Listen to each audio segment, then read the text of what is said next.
What's up, everybody? Welcome to the Overdrive Third Gear. I will be getting started here shortly. I see my strong people are already in the chat. She is simply unique. How you doing? Kylie Jane 79. Hoorah.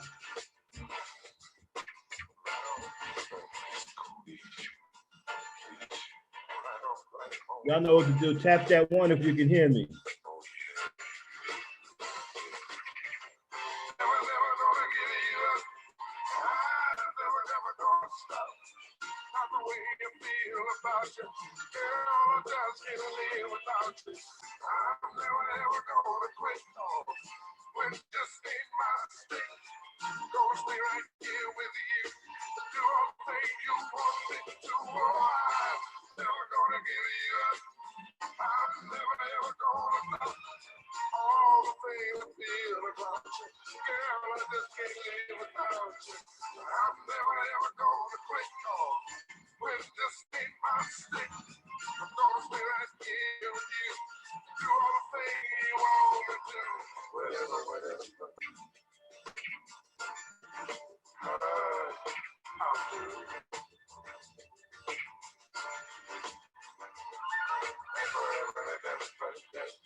All right. What's going on, everybody? Welcome to The Drive. That was the maestro himself, God rest his soul, Mr. Barry White. How's everybody doing? I see my strong peoples are in the chat already. Kylie Jane 79, hoorah. She is simply unique.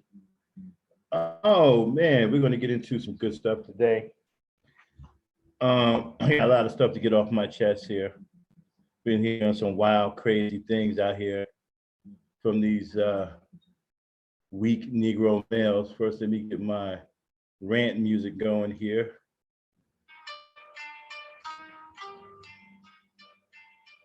All right.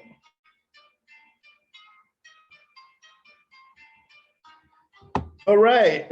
Can anybody hear me in chat? I seem to be coming through pretty good. Give it a couple of shout outs. Shout out to the couple of guys in the conscious community. I really don't like the conscious community, but there's some people there that I do respect. Shout out to Captain Tazario. Shout out to Young Pharaoh. Man, I like that Young Pharaoh. The young brother is self-made, doing his thing. Into the movie tie out there. So shout out to him. Shout out to Nyla Says and Taz and Ren and Cynthia G, especially Cynthia G. They're doing their thing over there. Shout out to my esteemed brother Schooling Gray, wherever he may be. The leader of the Gray Regime.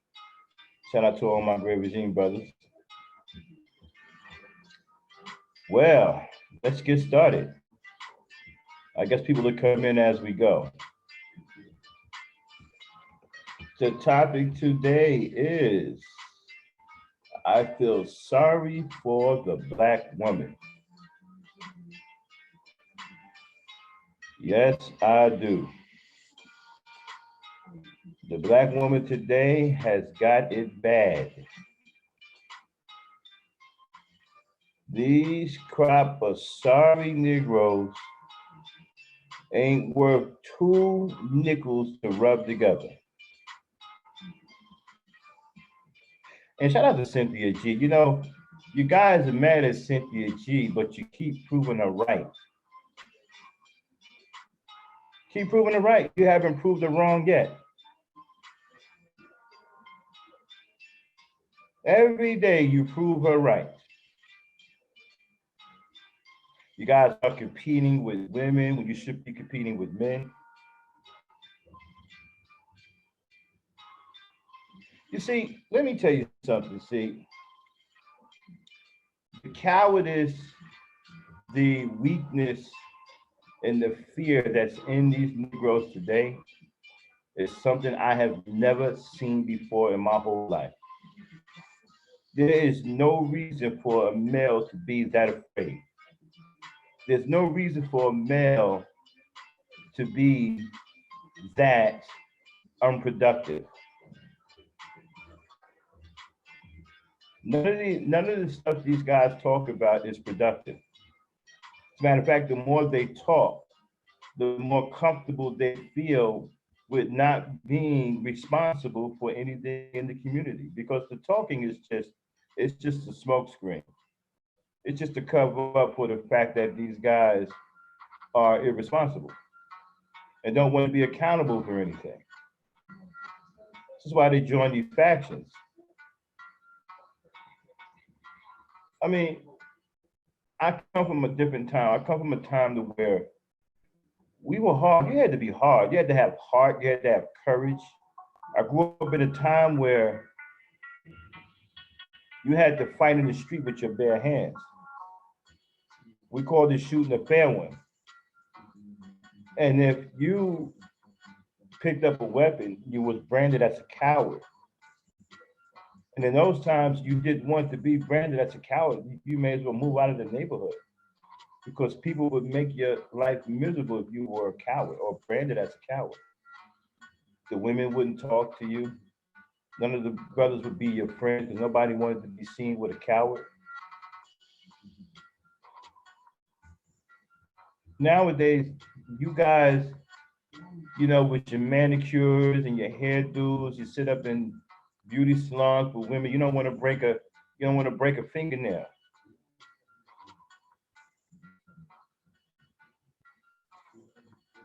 You want to sit up online and cackle and go back and forth and argue with women, but you don't want to physically go out and do anything.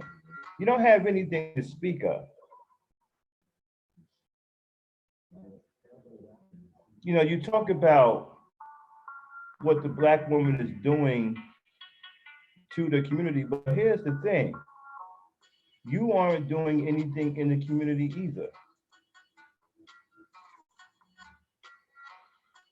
And one of the biggest smoke screens that you use when you talk to these women or talk to you on YouTube, you try to sound all intellectual, like you've got degrees and every goddamn thing, and including making chewing gum. Got all these degrees. You want to have philosophical conversations, and you want to show people how smart you are, how many big words you can use, right? But behind that is absolutely nothing. You haven't done anything. You haven't achieved anything. This is why you're comfortable with talking about what went on in the past. So you want to talk about achievements of other great Black men. This is why many of you always go to the Malcolm X or the Marcus Garvey or the Dr. King argument, right? Because they achieved something. Those were Black men that achieved something, whether you agree with them or not. They still achieved something on a wide world scale. And so you use them in an argument to cover up the fact that you haven't achieved anything. Where are your achievements today, Black man? What have you created? What have you done to where the Black woman can go to today and say, okay, well, you know what? The Black men of today are handling business. They're kicking ass. They're taking names.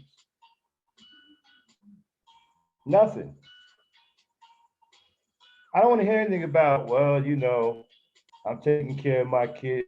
You're supposed to take care of your kids. That's not an achievement. That's something that's supposed to be automatic. If you're sitting up here online looking for kudos for taking care of your kids, okay, you got the game fucked up. And you guys don't want to do it. You guys don't have any ambition. You don't have any want to. You don't have any will to do anything.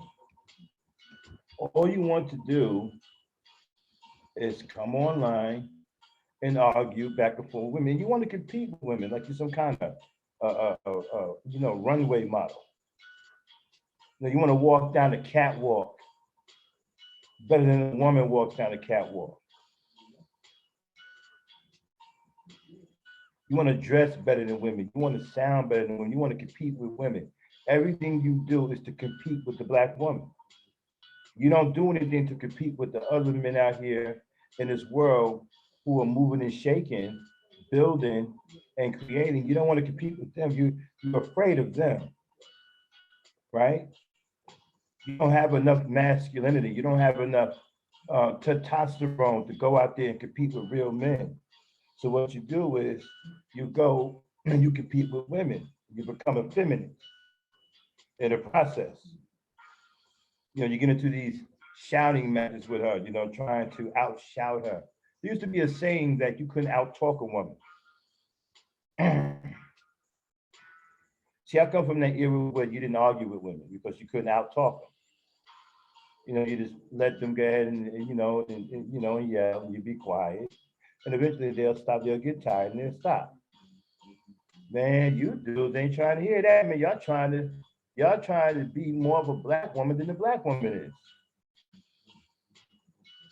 I mean, you dudes are like a bulldog. As soon as a black woman says something, y'all all over her, man. I ain't never seen that before.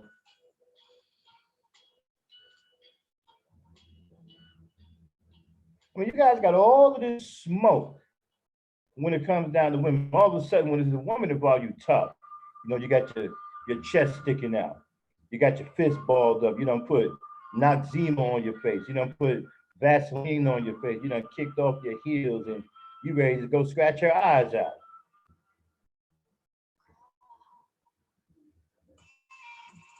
You don't have no smoke for other men, though.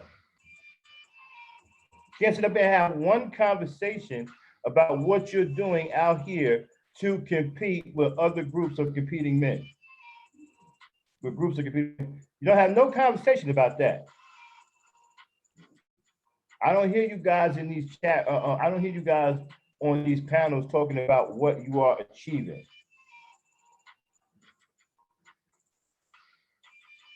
I don't hear you guys on these panels talking about, hey, you know what?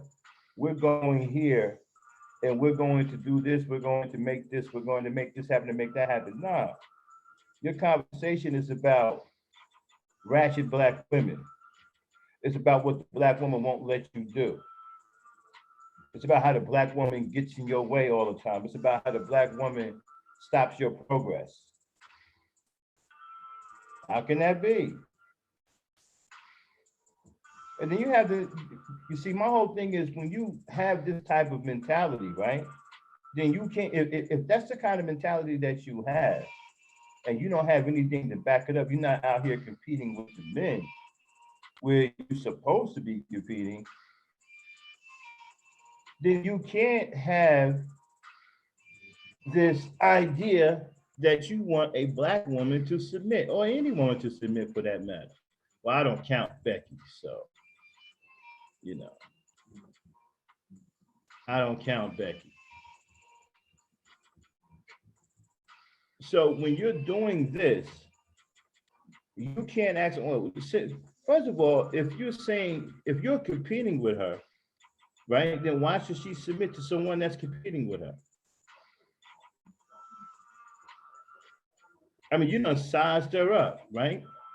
You're trying to replace her.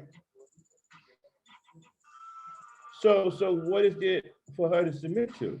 You aren't being manly. You aren't exhibiting any masculinity when you're competing with her. You're quite feminine when you're competing with her. So there's nothing masculine for her to submit to.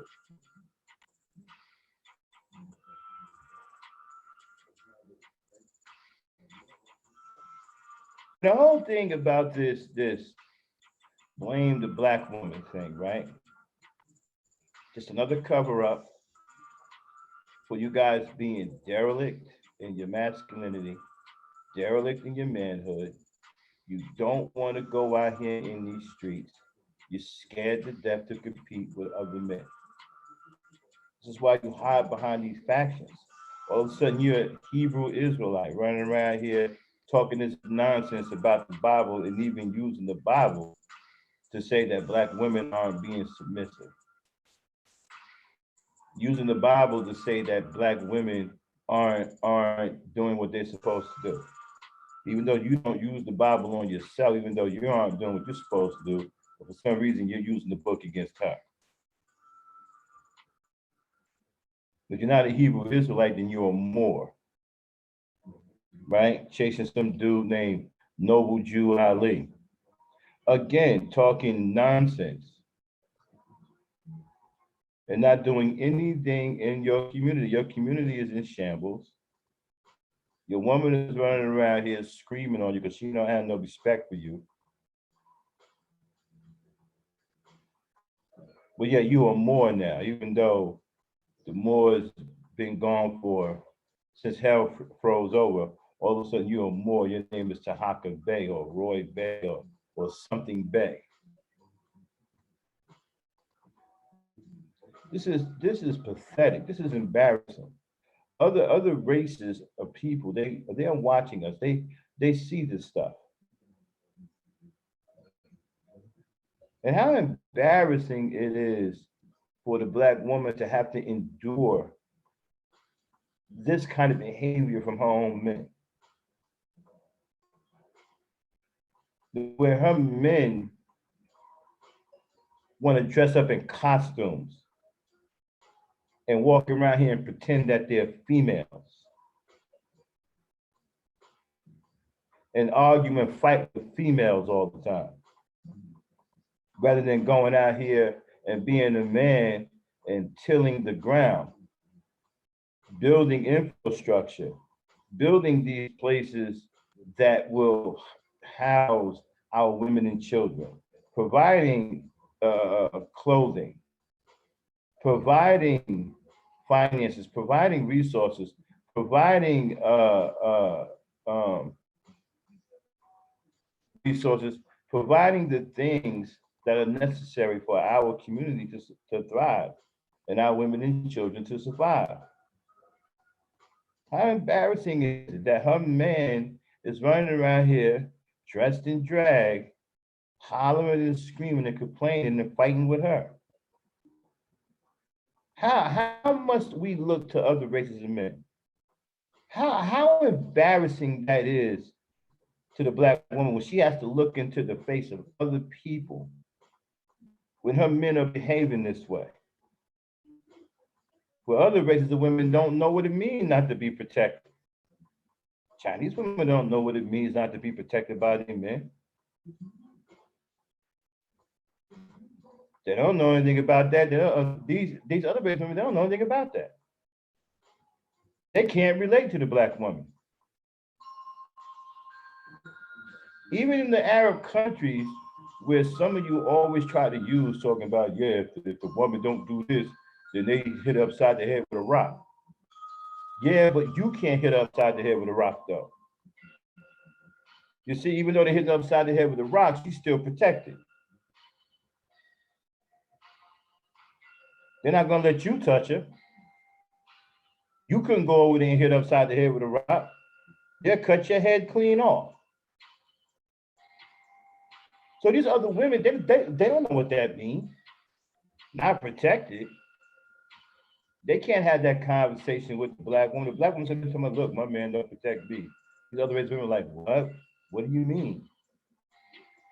Oh, that must be so horrible. I don't even know what that's like.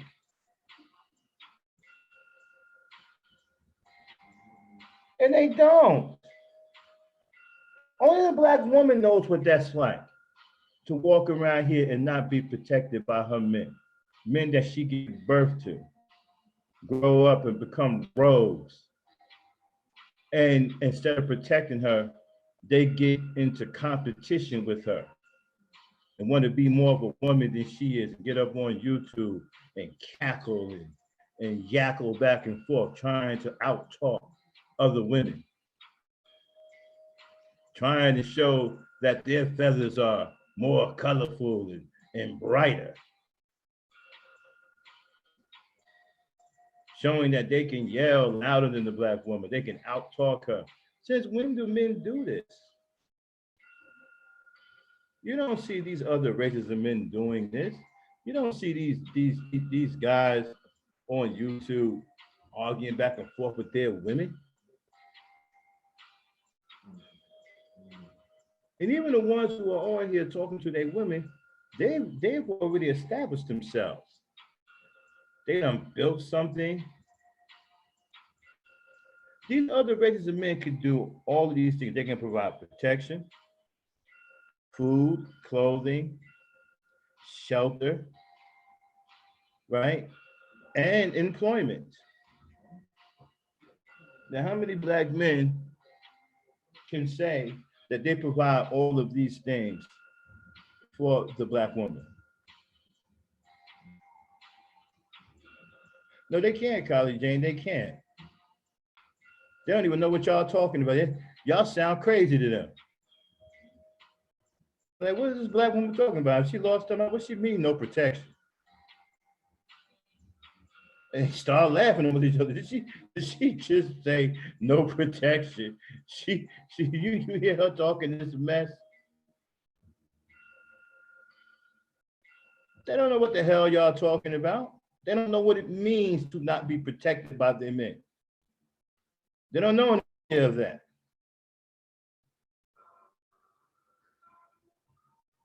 And so here we got this culture of black. This is why I did the show the other day, from abandoned boys to effeminate adult black males. You got this culture that seems to be growing of males who want to compete with women. Man, not only is that weak, but that's embarrassing. You know, usually when a man is looked at by other men, he wants to be seen as a warrior. You know, somebody that can handle up. You know, a warrior, somebody's going to kick ass and take names. Somebody's going to move mountains. You don't want to be seen as some old weak, effeminate, little pansy running around here with his knees knocking together like a little girl. These guys don't have a problem being seen that way. They cool with it. It's a culture. They cool with sitting up here online, right, behaving like a female.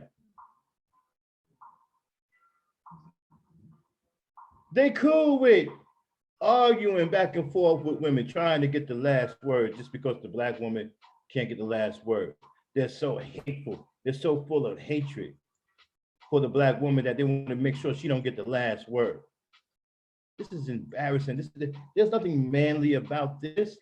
Other men are looking at us and they're laughing. We are a laughing stock. This wasn't always the case. I come from a hard time with hard men, to where we were feared. When I used to walk down the street, okay, I can move an entire group of white people to the other side of the street, just with my very presence. They saw me coming down on the same sidewalk, they'd cross the street. I don't care how many of them it was, they would cross the street. We had a menacing presence when it came down to them. They feared us.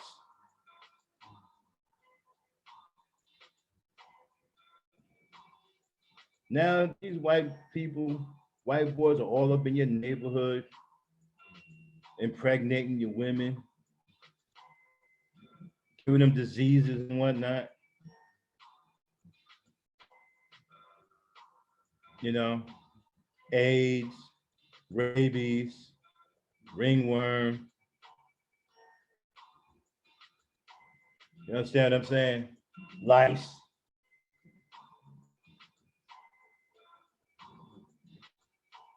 And you allow it to happen. Shout out to Jay Sean, you know, back in the day, white boy couldn't walk in our neighborhood. The only way, if you were white in our neighborhood, you had already had to have been there. Your family had to have been there already. You had to have grown up on the block with us. We have to know you. You have to be at the cookout. You got to be a part of the block. That's the only way you can get that off.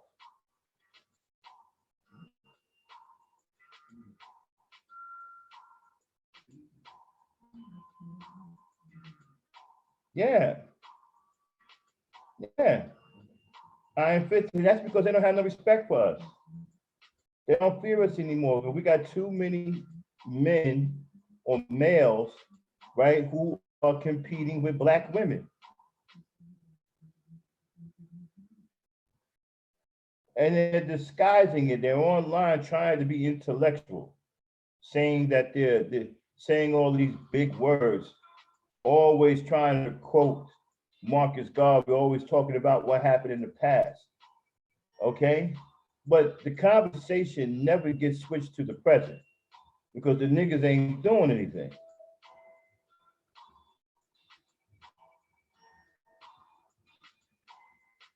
Yeah.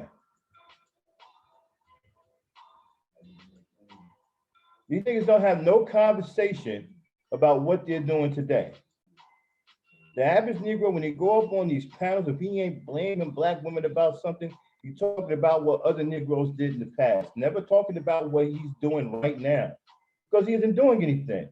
That's why the conversation is never about anything productive today. Find me somewhere on these panels where you got Negroes talking about being productive today. I haven't heard one yet.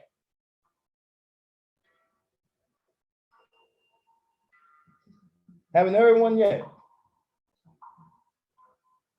It's always about what went on 5,000 years ago, 10,000 years ago, 20,000, a million years ago, about when Negroes were real men, right? Well, what about today? What are you doing now other than walking around here being afraid to compete with other men?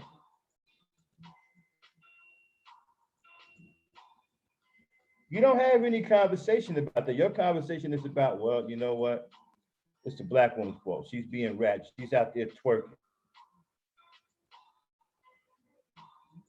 She's being a bad baby mama. She's raising effeminate boys. Well, what do you think is going to happen when you abandon her with children? See, these guys don't get it, man. They want you to think that they're smart, right? And they say these things, but nothing happens, right, without cause. You see, if the black woman is having trouble raising these boys, okay, where are the fathers? First of all, a black woman shouldn't be raising a boy by herself, let alone two or three of them. Two and three boys is hell on a woman. Okay. One is already tough enough, but two and three by herself.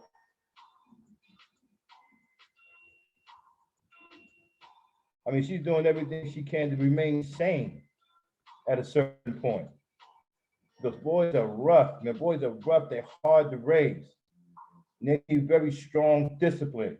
And a lot of women are afraid to discipline their sons. They coddle their sons too much. And I don't blame them for that. Okay, I don't. I'm never going to blame a woman for being a woman. See, this is another thing where guys get it all screwed up. You blame a woman for being a woman. She is a nurturer. She's she's about love and affection. That's what she does. That comes natural to her. I can't get mad at her for doing something that comes natural to her. Yes, she's going to coddle her boys. Yes, she's going to coddle her children. Exactly. That's why it's up to you to be a father and be there to balance all that shit out.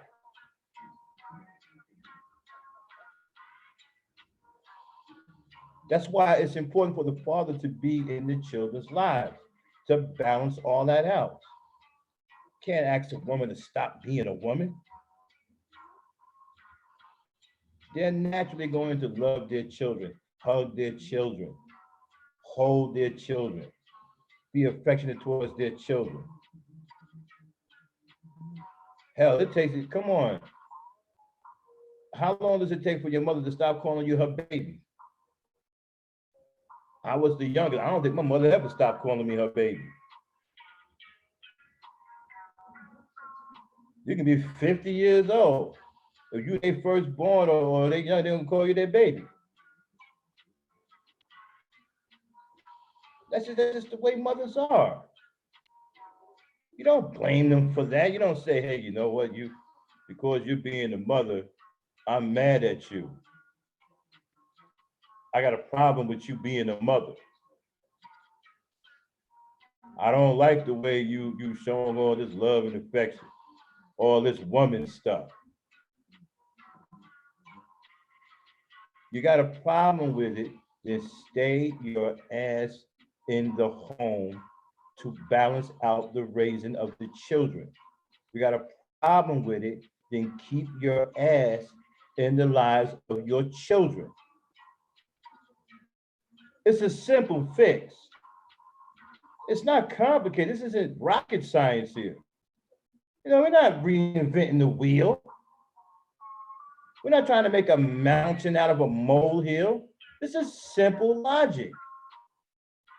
If you don't want the overwhelming love and affection from the mother onto the child, then stay your ass there in the child's life to balance things out.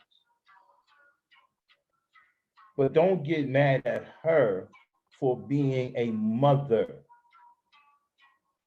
doing what comes natural to her.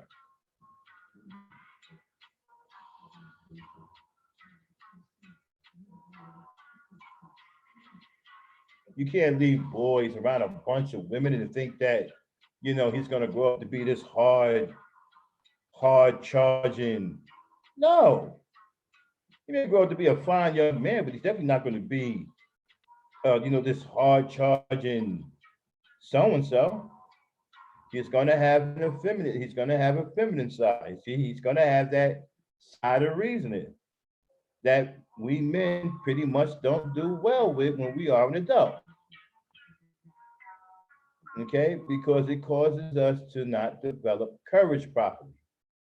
That's why you got a lot of niggas walking around here now who are afraid of conflict.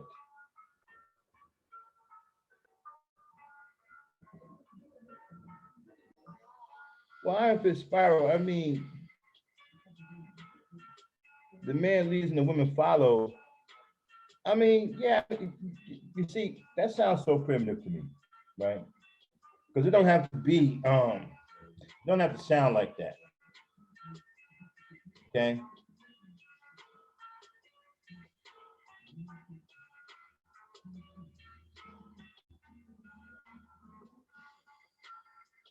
Well, yeah,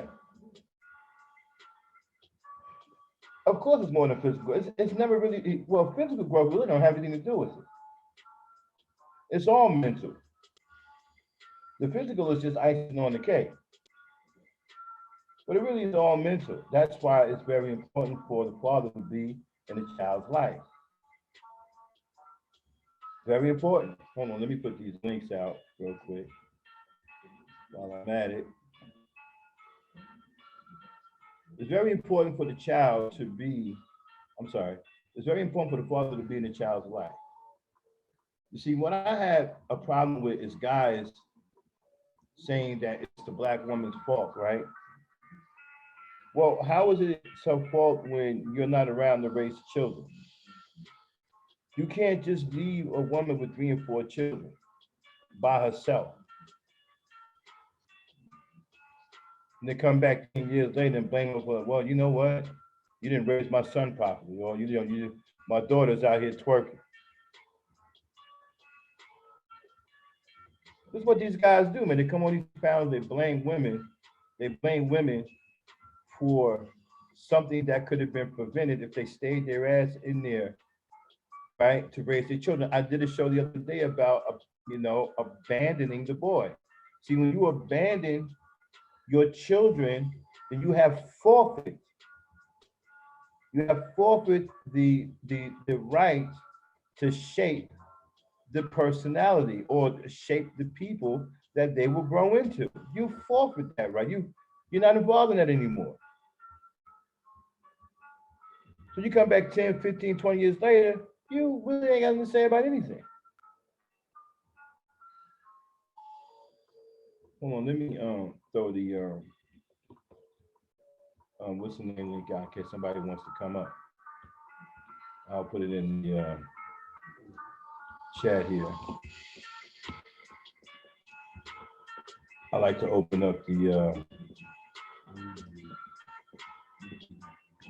panel in case somebody wants to come and try to debunk what I'm saying. I'm still waiting for Negroes to achieve something. Like I said, the topic today is I feel sorry for the Black woman today, and I do. Deeply sorry because these Negroes are tired, they're weak, they're very effeminate, they're afraid of everything, they're afraid of other men. Some of them hate their own mothers. I don't understand. How do you get on a panel, right? Start talking about how much you hate your Black mother. Even if I hated my Black mother, I couldn't do that.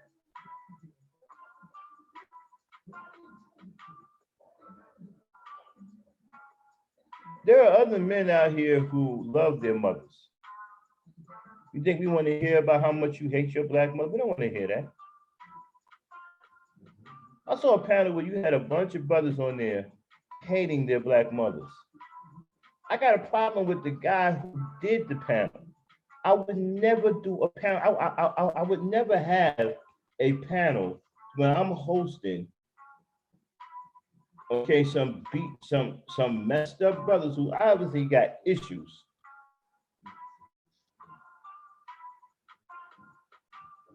Sitting up here broadcasting about how much they hate their Black mother. I would never have a panel like that. I question the brother who even did the panel. Why would you even have something like that up there? We have enough problems in our community. We don't need to start some whole new culture of these weak. Listen, first of all, these dudes are weak. Okay, they're weak mentally, they're weak emotionally. So you throw some bullshit out there like that, they're gonna start grabbing. They're gonna latch on to that. Next thing you know, you're gonna have 20, 30, 40, 60 niggas running around here talking about they hate their Black mothers.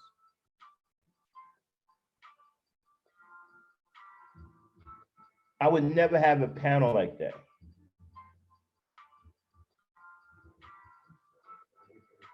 I don't mind you coming up here expressing, look, okay, you had an issue with your mom, you feel some kind of way. All right. You got some issue with some women, you feel some kind of way. All right. But all that hatred shit, I don't do that up here. I'm not gonna let you come up here and bash Black women. You're not gonna come up here and bash Black men. You're not gonna bash either one. I don't do the feminist thing either. Okay. And you most certainly not gonna come up here and talk bad about Black women. Okay, so I would never have a panel to where I got 5 or 6 niggas who are screwed up in the head, sitting up here talking about how much they hate their Black mothers. I don't understand what that is. I don't even understand how you do something like that. Yeah, who does that, bro? And they had a whole panel about that, man. It went on for what? About 2 or 3 hours. And I couldn't believe what I was hearing, man. These dudes, man, wow. Again, I feel sorry for the Black woman today. The shit she got to deal with, these cardboard cutout stick figure niggas that she got to deal with. I wish there was something I could do. I wish there was a magic wand to wave, or some kind of spell, abracadabra, or some shit. Because he's in trouble, man. Because these Negroes ain't gonna protect her. They don't care nothing. These Negroes are afraid of conflict. They don't want any kind of conflict. As soon as you say something in opposition, they're gonna run and hide. You know, they'll jump offline. They'll go to one room to the next. Scared of any kind of conflict. Okay, but we'll get into a fight with a woman like you wouldn't believe. I mean, guys like Tommy, guys like BMT, you know, all these guys get real loud with women. You know, they want to fight women, man. They want to take their shirt off and put on brass knuckles and you know and have a physical fight with a woman. That's the culture now.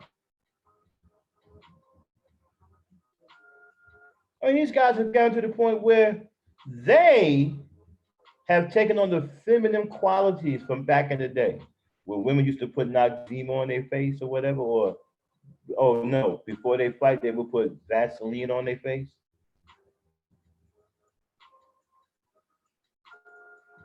So these niggas want to put Vaseline on their face, kick off their shoes, and go try to scratch a woman's eyes out.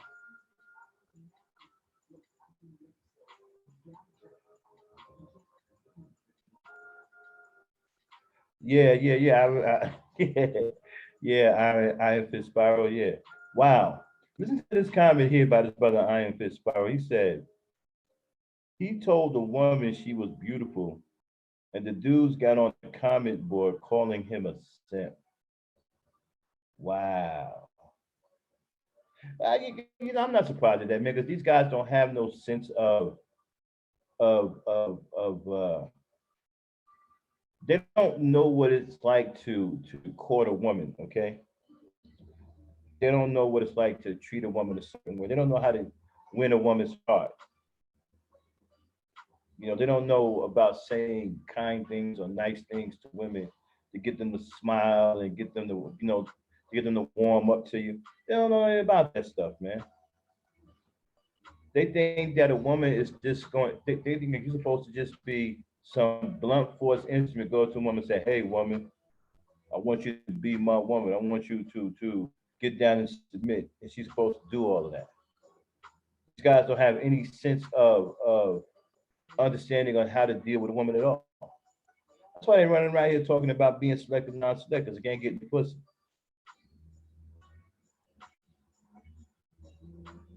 It's socially awkward.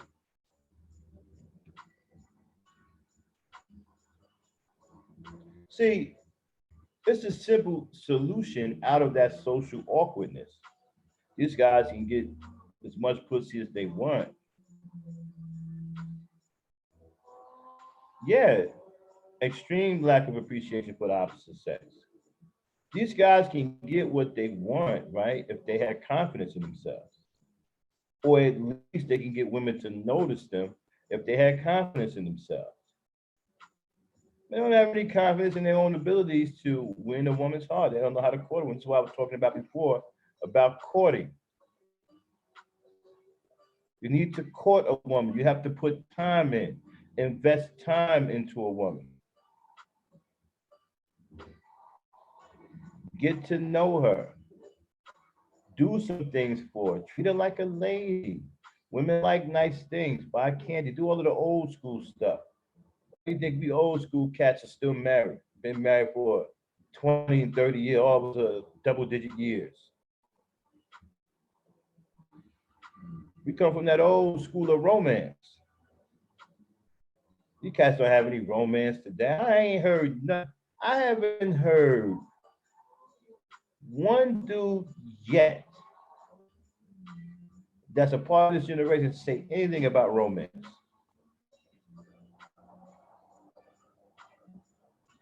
I mean, you're dealing with women, man, and you don't have any, bro. You don't know anything about romance. You don't know how to romance woman. You don't know how to do nothing romantic for a woman. You see, back in my day, women kept you out of trouble. So it was all about being hugged up with your woman, right? We didn't even like being around each other. You know, we meet up for a few minutes. Yo, man, what's up, man? Yo, I'm going to my girl house. Yeah? Yeah, I'm going to my girl house too. All right. A lot of times we would just meet up just to say we're going to our girls' house. Then everybody break off, head to their girl's house. Because when you was with your girl, guess what you wasn't doing? You weren't in the street fighting. So we had this code that women kept you out of trouble. These dudes now, you see, I had boys too, right? Growing up in the hood, you know, my friends, right? But man, we didn't like being around each other unless we were playing baseball or football or there was some kind of event going on. Okay.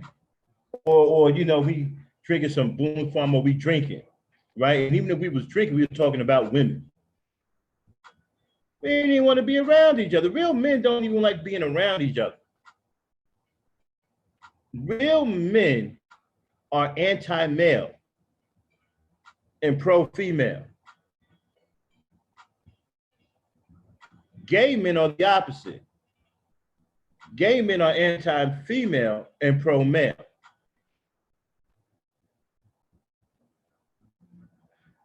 You know, I got friends. I don't even, man, let me tell you something. I don't have to call my friend for 2, 3, 4 years, right? My best friend. His name is Sharon. Not calling him up 3 years from now, yo, man, what you doing? He'd be like, nothing happened. We're not on it like that. We men, bro. We're not on it like that. We're not sentimental like that. Like I said, we can't even stand being around each other unless there's some kind of event going on. We got to have women somewhere, or it's got to be women involved somewhere. If I'm gonna go somewhere and there's a bunch of dudes, it's got to be women somewhere around somewhere. Okay, we got to be doing something that involves women.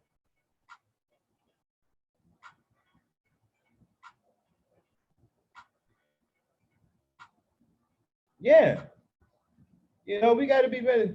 Men, real men want to see women. That's why most of the women in my chat room, right, have wrenches. There's a reason for that. I want women in here. I don't care about no dudes. I mean, if I know you or whatever, you know, I'll give you a wrench. But I want the women up in here. That's why nearly every woman that comes to my channel gets a wrench, unless she's some crazy feminist.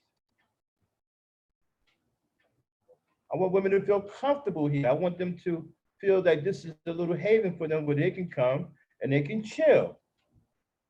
And it's not going to be that BS that they hear out on the YouTube streets.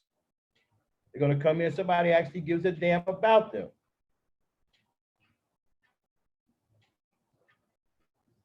Like I said, these dudes, and so we were all about being hugged up with our women, right? These Negroes today, they want to be around each other all the time.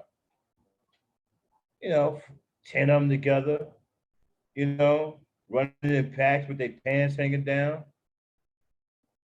hanging around on the corner, sniffing each other's butts.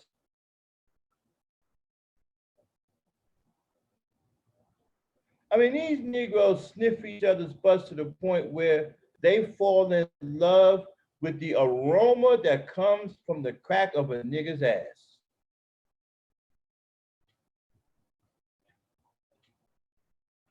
I appreciate you too, Kylie Jane, 79. You know. Yeah, these niggas sniffing each other's butts to the point where they fall in love with the stench that comes from the crack of a nigga's ass. Niggas around each other sniffing about, yo, man, the crack of your ass smell nice. Word. Yeah, I've been doing some things with it, man. You know what I'm saying? I've been trying to get the smell right. Oh, you know, keep on doing what you're doing. The crack of your ass smell real nice, homie. Well, thanks, man. Thanks. I appreciate that. Yo, what's up with you, my nigga? Man, the crack of your ass smell good too. Yeah, man, since I got that new thing, man, cracking my ass been smelling a little. I've been getting compliments on the crack of my ass, you know what I'm saying? Yeah, man. Yo, it's working, man. Keep up the good work on the crack of that ass. It smell real good, bro. Shoot, man, you making me feel some kind of way, man. Nah, G. I ain't on it like that though, G. I can't tell with the crack of your ass smelling like that, bro. You let me know you own it. Yeah, so they were sniffing each other's asses and shit. Walking around with their pants hanging down, with their butts showing, sending each other signals and shit. Exactly. This is all this is all homosexual behavior. And they got earrings in their ear, running around here trying to look pretty. I mean, it's one thing to be a handsome brother, but when you are out here trying to look pretty, that's different. Hey, how you doing, Sid? Oh man. Yeah, and so they go around smelling it like I said, they sniff each other's asses so much till they fall in love with the aroma coming from the crack of a nigga's ass. And the aroma that comes out of the crack of a nigga's ass becomes like a mating call to these niggas. These niggas know each other by the smell of their ass, for real.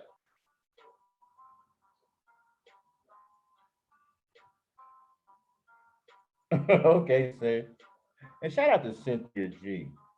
You know, love that sister, man. Like I was saying before, they haven't done anything to prove her wrong yet. As a matter of fact, all they do is prove her right every single day. Every time you go up on these panels, they're always competing with women. They don't want to compete with other men. They just want to compete with women and be around each other all the time, sniffing each other's asses. I ain't never been around men that wanted to go chase behind other men. We didn't chase other men. We chased women. Nobody wanted to go hang out with a bunch of niggas and there was no women around. We didn't do shit like that. There had to be women involved. If there wasn't women involved, we wasn't over there. We didn't want to have nothing to do with it. It's like I said before, real men are pro-female and anti-male. Homos are pro-male and anti-female. They the ones who get up on these panels screaming on black women, hating black women. Talking about how much they hate their black women. I would never do a panel with a bunch of broke down, screwed up Negroes talking about how much they hate their black mothers. I would never do anything like that. I would never have garbage like that on my panel. I don't care how you feel about your black mother, you won't do it on my panel. And I questioned the guy who actually had a panel like that, where you had 6, 7, 8 Negroes spreading hatred for black mothers.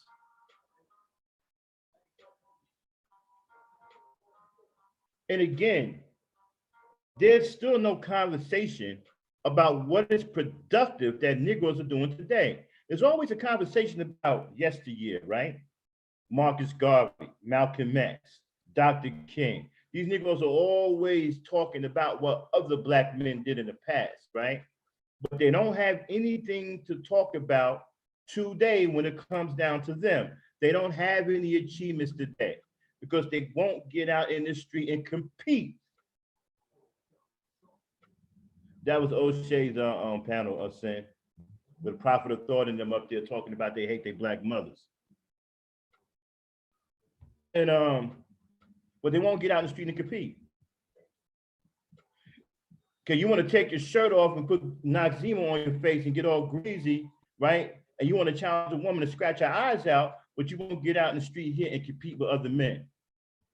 So you don't have anything to talk about today.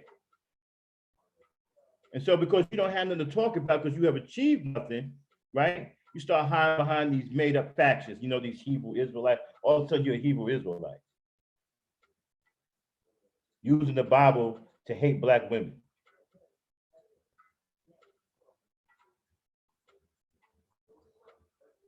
What up, Midtown Bookie? There you go. What's going on, man?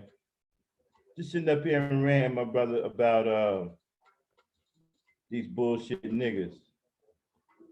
And you know, the topic is that, you know, I feel sorry for the Black woman today because these Negroes, this shit is fucked up. The Black woman has it bad today. I feel bad for her. She's got it bad today. It's embarrassing what's out here for her today. I mean, imagine how she must feel. It's like I said before, the Black woman, right, other races of men, other races of women, they don't know what it's like not to be protected by their men. They don't know what that's like. The Black woman can't go to a Chinese woman talking about, oh, you know what, the men don't protect us. And Chinese woman look at her like, what? Well, what do you mean? My men protect me.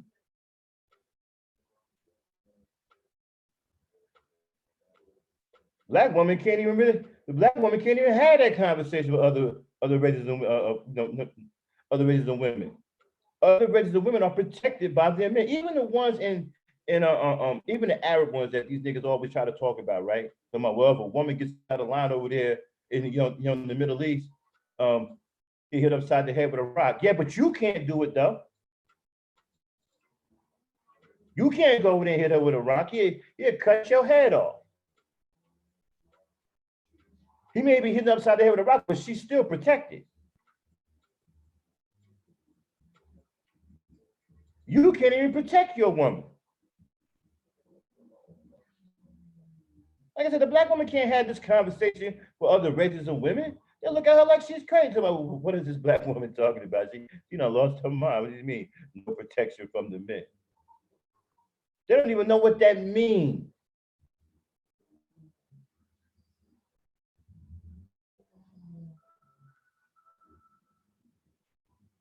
And so another thing that they don't understand is this. The other races of women aren't competing with their men. Their men aren't competing with them.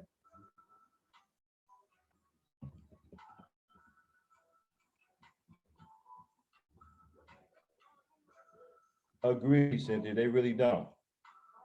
They're just trying to use it as a bullshit ass talking point to excuse the fact that they're irresponsible. They're irresponsible. Irresponsible, effeminate, weak, and cowardly. Like I said, I haven't seen one Negro prove Cynthia wrong yet.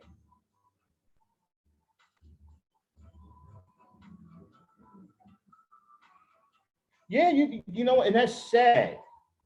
That's sad that you have to compete with Black men to be a Black woman. That's what it's come down to. That's embarrassing. Imagine how now you figure, right? How embarrassed a Black woman must be when she looks at another race of female, knowing that her men are competing with her for her womanhood. I mean, these niggas out here competing with Black women for their womanhood. These niggas want to be women. They want to walk around here in in the high heels, in the pocketbooks, the Birkin bags, and wearing the dresses and the weave, and they want to have babies and shit.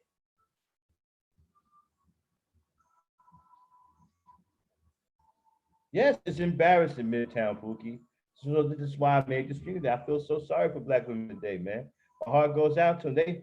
They man, it's bad, bro.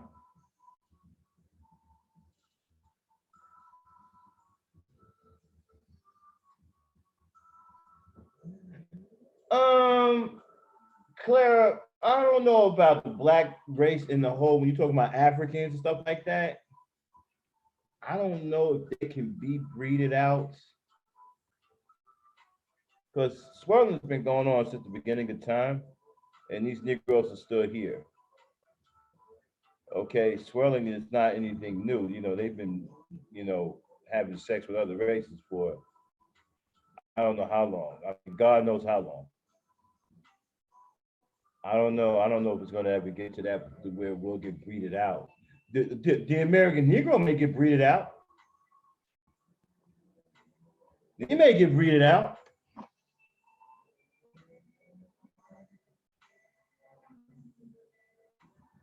You may have a case for the American Negro. These niggas here in America may get breeded out. Yeah. I mean, these niggas love them some Becky. They hate black women, but they love Becky though. They'll do anything for Becky. Oh man, they're shit. They're cowardly when it comes down to protecting the black woman, right? But let something happen to Becky, these niggas will get into pink and gold leotards, right? And put super nigga on their chest and go protect Becky with their fucking life.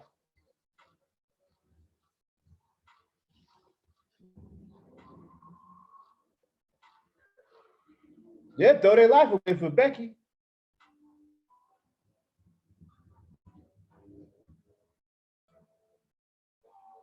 Anything for that cave beast, but you don't want to give nothing, no kind of respect or love for the women that brought you into this world.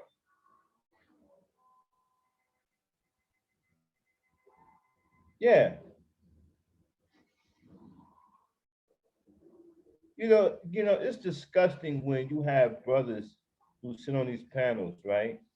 And they're black men from black mothers, right? And they praise white women.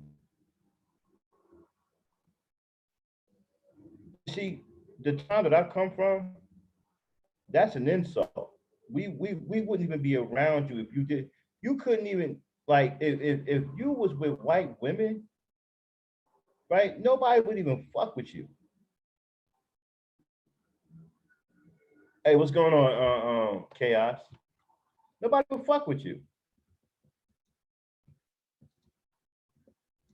I mean, if you slept with a white woman, you had the cooties. Nobody wanted to be around you. Nobody hung out with you or nothing like that. Nobody wanted to catch rabies or anything like that.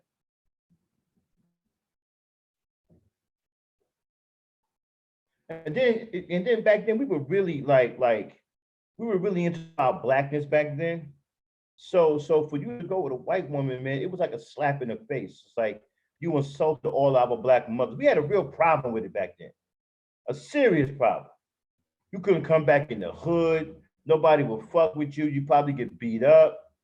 We had a real big problem with that.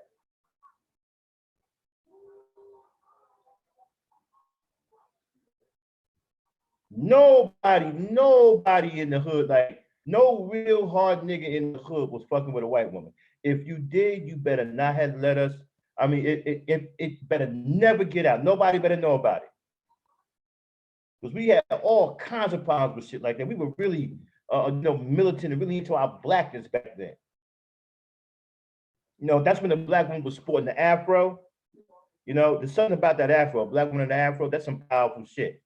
You know what I'm saying? So that's when you had Foxy Brown, which is Pam Grier. She had that real beautiful afro and all that, man. It was a whole different vibe back then, man. We saw Becky as an enemy. Well, some of us still do, except for these Negroes today who seem to be embracing their enemy.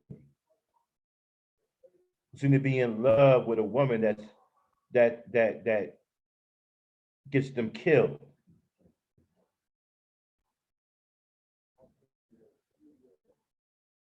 You with a woman one day, the next day she's calling the cops on you, calling you a nigger. Oh, you ain't got no problem with it. After you get out of jail, if you get out of jail alive, you're just gonna go to another Becky because, as far as you're concerned, it was your fault. She called the cops on you, right? Oh yeah, Midtown Pookie, a black one with an afro. Oh yeah, that's that's powerful, man. That's powerful right there. That's powerful right there, man. You don't get you don't get any more sexier than that. A black one with a fro, man. What you talking about, bro?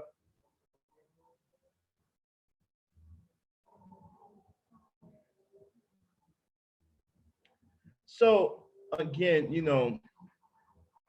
saying that I want to feel I feel sorry for black women today. They don't have any protection. Hey, what's going on? They don't have any protection. Okay, they're competing for their very womanhood with other Negroes, with other niggas. You got niggas on here that want to be more of a woman than a black woman.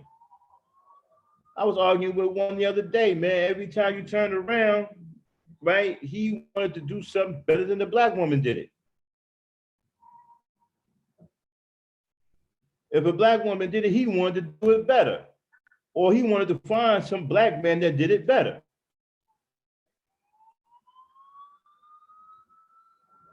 I don't know where this mentality comes from.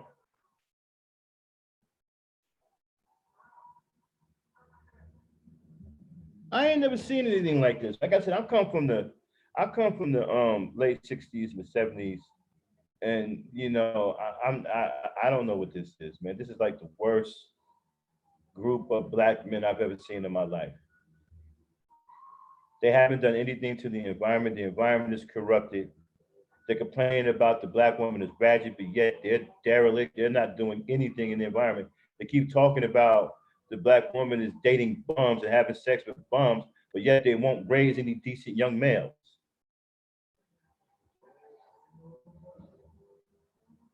If you got a problem with the black woman having sex with bums, then raise better males. Stay your ass in the house and raise your boys. Stay in your child's life, okay? And raise better young men. That she won't have these bums out here, right, to contend with. See, I look at it this way. If the black woman is in the community, right, choosing bums, I have more respect for her choosing the bum than a white dude.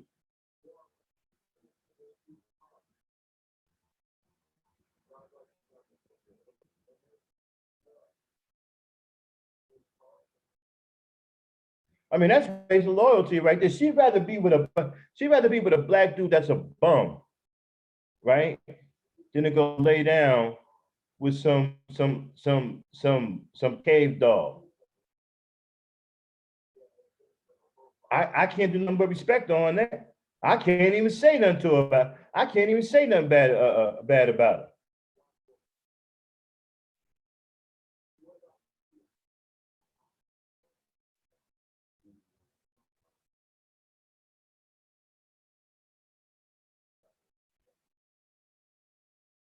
Yeah, these guys think they got some kind of argument talking about well, she laying down with bums. Yeah, well, that's what's in her community. She's not laying down with white dudes.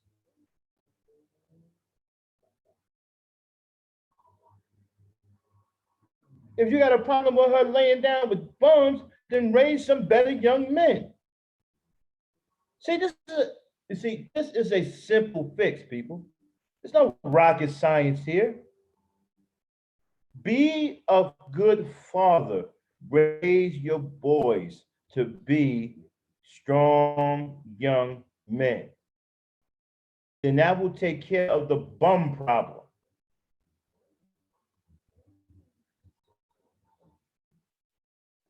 If there are bums in the community, that's your fault as a black man because you're not raising good young men. Exactly, Christina. I can't even get mad at them. I mean, look. They think that's some kind of some kind of argument they have there. They don't have no argument. I mean, the black woman, she's showing race loyalty. If she's with a black dude that's a bum, she's telling you right there that she'd rather be with a bum, right? She'd rather be with a bum, a black dude that's a bum, than to give her vagina, than to give her sacred vagina up to a white dude, a cave dog.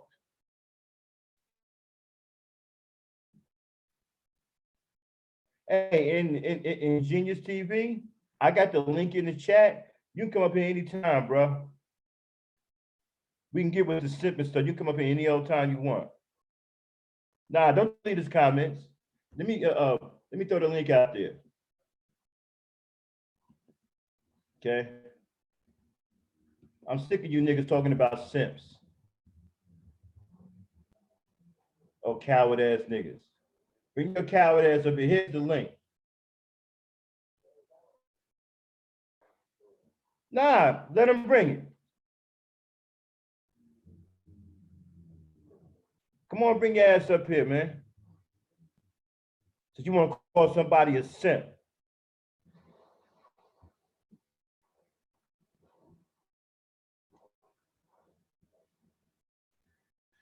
You know, we can't express love for our women. We can't care about our women. We can't want to do right by our women. We can't want to see our women in a better situation in life without being a damn simp.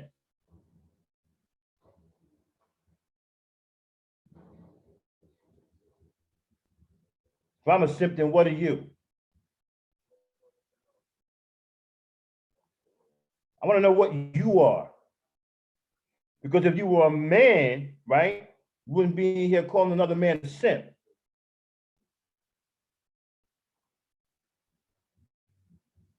If you were a man, you wouldn't have problems with black women.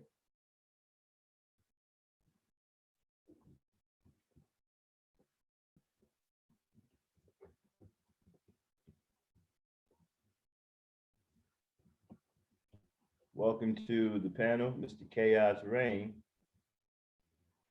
Yeah, I'm sick of you niggas with these simps. Yeah. Any one of you Negroes want to come up here, the link is in the chat. Don't be in the chat talking shit. Bring your ass on the panel.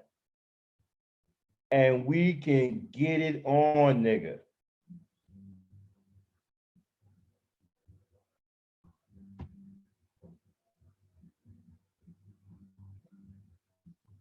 Sick of these motherfuckers. You try to express the fact that you actually care about the black. Hey, news flash. Not all of us black men don't give a fuck.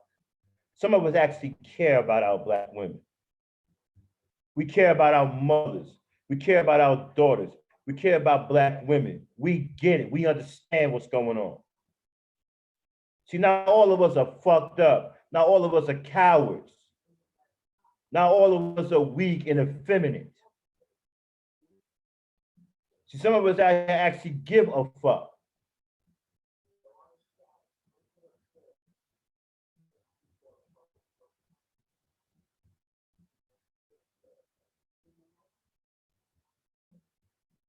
Soon as you say something decent about a black woman, one of these punks show up and call you a simp.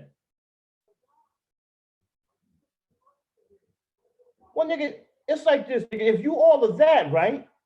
If you all of that, right, then why are you in here name calling for one? And two, right? How come you have woman problems?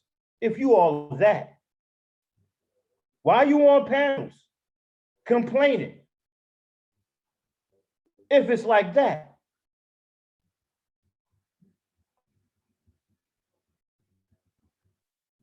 Why are you on these panels complaining about women won't let you do nothing?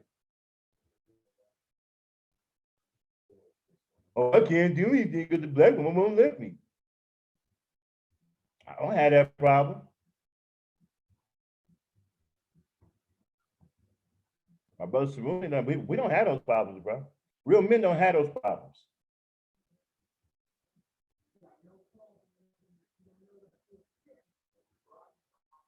But you niggas get up here and you want to compete with women for their womanhood. You know, you want to carry a pocketbook, you want to carry a purse around. You know what I'm saying? You want to wear pearls, you know, earrings in your ear. You want to wear high heels. You don't want nobody saying nothing to you about it.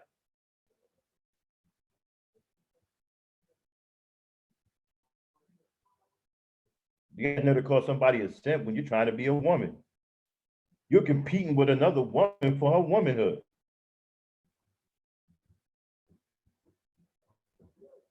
When you cats are actually up here on these panels trying to outdo women, outdo black women. You're trying to be more of a black woman than a black woman. But you call somebody a simp.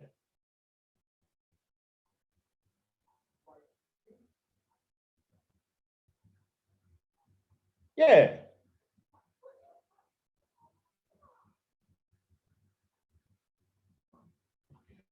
Coming up here and talk. I mean, oh man, anytime, man, anytime you punks want to come up here, you know, the panel is open.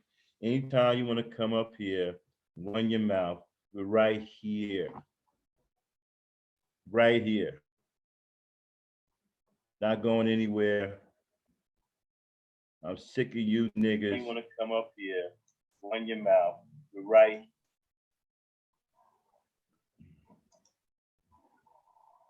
Can you hear me? Well, yeah, man. All right. So what we have a person in the chat room talking about calling people yeah, the word. Punk, yeah, calling me a simp or Is whatever. he gone? I don't know where he at. Don't hide him. Let him speak for. Yeah, don't hide him. When they come in here talking crazy like that, okay, don't hide him or nothing. Don't hide him. Somebody check right now. Make sure he's not hidden. Don't hide him. We'll, after tonight, anyone that doesn't come up, they'll be hidden from the channel. Yeah, yeah. We're gonna start. You have to this whole entire stream. Yeah, exactly. This is where we're gonna do it, ladies. Oh, yeah. Okay, dude. Indigenous TV, come on up here and explain yourself, bro. Yeah. I'm gonna put the link here. I'm gonna put the link here in the chat. Come on. No, the link's already in the chat. He already know what it is. You can find. You can scroll it. Hit that link, bro. Hit that link, bro. You got 1 minute to jump on. You got 1 minute. Because what you ain't gonna do, you're not gonna come in here, right, and talk shit from the chat. Yeah. Come on up here, bro. You got 60 seconds. I'm gonna have them bounce you up out of here. Oh, you know, better, this is what you do, Max. You give him during this whole stream. All I know is if he's saying anything that's offensive, he's gonna be timeout. And after tonight, if he doesn't come up here while your stream is going, you conclude this, automatic, you know what to do. He'll be removed from the channel. No, dude. I don't play games, bro. I don't play cat and mouse games. You don't ran your mouth. Now come up here and back it up. Okay? I'm gonna give you 1 more minute. You done ran your mouth, come up here and back it up. The link is in the chat. I'll put the link in the chat 1 more time.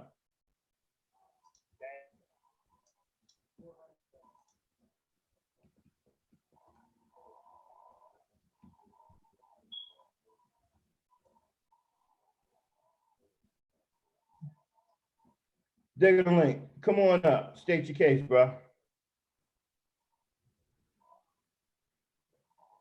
Well, come on up, bro. Don't talk shit from the chat. Come on up. All right, Max. You're right. He should go on. Okay. If he thinks it's pathetic, he can go. He won't be communicating. I'm getting 1 more minute. No, he's not coming up. He's not gonna waste time. If he thinks it's pathetic to stay, if he's gonna stay anything on somebody else's channel, then this is not a channel for you. And like I said, you're not gonna sit here be making comments what reason without defending it. As a man, be a man. Man up with your shit. You feel what he's saying is questionable, you come talk to brother. Simple as that. If not, you will not longer continue with the chat room. You'll be gone. Yo, you got 10 seconds to hit that. You got 10 seconds to hit that link. Though I actually want to have this conversation. I'm trying to hold on. I can't wait to hear this. Come on up here, bro.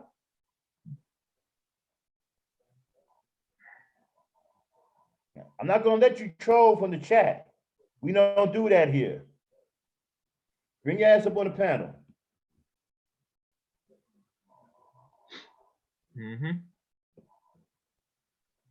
Yep. Just give him about 20 more seconds, Chaos. Okay. If you don't come up here, we're gonna have Midtown Pookie, one of these mods bounce him up out of here. Where's my charger? Let me find my charger. Hold on a second. Oh, shit.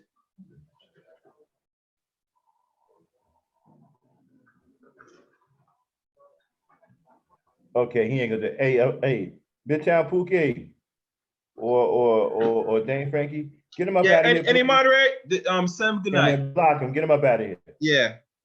And like always, the link will still be there. You can still Get him click up out on of here. He don't get to come back in here. Get him up out of here. In regards to the comments, no, that'll be it tonight. If you want to state your claim, the link is right there. You know what I'm saying? But you will not be feel comfortable behind the chat room saying any bullshit. Yes, Dan Frankie, get him up out. You can block him. Block. I want him blocked.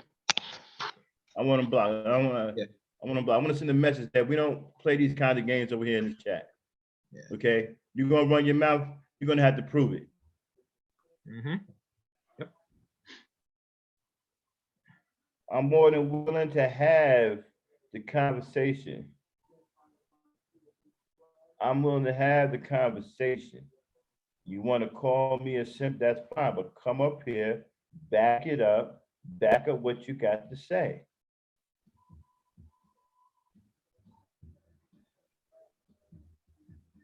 Okay? We don't play that chicken shit here. You're not gonna come in here and call names, all that dumb shit.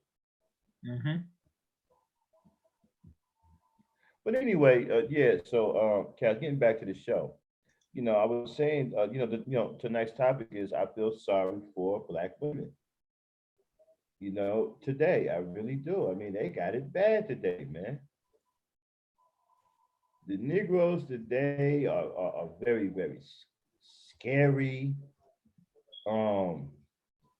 They are afraid to compete with other groups of men. They haven't accomplished anything. If you look at the conversation that they have all the time, it's always about what some Negro did in the past. They don't have any new information. They don't have nothing that they've done here today. And then if they're not talking about Black women, they're hiding behind these factions, these Hebrew Israelites. I'm starting to wonder about these man groups. I'm starting to question these man groups. These Hebrews, these Moors, these MGTOW. These incels. Yeah. Especially some other Black men talking about these Black men are not incels, but that's what they are. Digging my esteemed brother, Civilian Gray, welcome to the panel. Greetings, Steve Max. What's going on? Yeah, man, I had to bounce this punk up out of here, man. You don't want to call it sense, but he didn't want to. I'm guessing you're talking about Indigenous TV. Yeah. That's because Indigenous TV is a chump. Let's be real about something. I watched the chat. He said something to the effect that you were a simp, which means a superior intellect and masculine performance. Oh, yeah, that's right. Someone standing in masculine principle. And then he goes on to claim that he doesn't make excuses for Black women's behavior. No, what you do is you use Black women as a scapegoat to make excuses for your own behavior, for your own lack of inaction, for your own cowardice. That's what you're doing. That's what the entire MGTOW shit is doing. That's exactly what the entire Red Pill community is doing. The Black manosphere, that's all they do. And I can see that Indigenous TV is quite confused. For one, indigenous to what? Indigenous to where? Very confused. And my thing is, I was sitting here, Yeah, guys, subscribe to this this is the backup channel to the Maximum Overdrive. The Maximum Overdrive is down now. So, we're running on this backup channel until the Maximum Overdrive is back up and running. It will be back up and running in January. So again, subscribe to this backup channel now, because this is where we'll be on until the Maximum Overdrive goes live again in January. Okay, so go ahead, subscribe to this channel here. This is what we'll be working from. Well, for the next month and a half. Your guess, Roy. I always find it interesting that when men are talking about men shit, we cannot But keep here's in the parameters of manhood. Right, but here's my thing. Here's my thing, though. It's like I was saying, right? Okay, they seem to be more interested in competing with women, black women, for their womanhood. Okay, because they're not out here competing with other groups of men building infrastructure. And the other thing I said is that the black woman can't have the conversation with a foreign woman about protection, because the foreign woman don't know anything about that. Her man protects her. She don't know what it's like not to be protected by her men. I don't care where you go outside this country, the women don't know what it's like not to be protected by their men. So the black woman can't have that conversation with other women. And they will probably look at the black woman like she's scared, like what are you talking about? Not your men don't protect you. They can't relate to the black woman. So I say I feel so sorry for the black woman today, because the men here, they don't protect, they don't produce, they don't teach their young boys, they don't do anything but compete with other women for womanhood. That's what I see.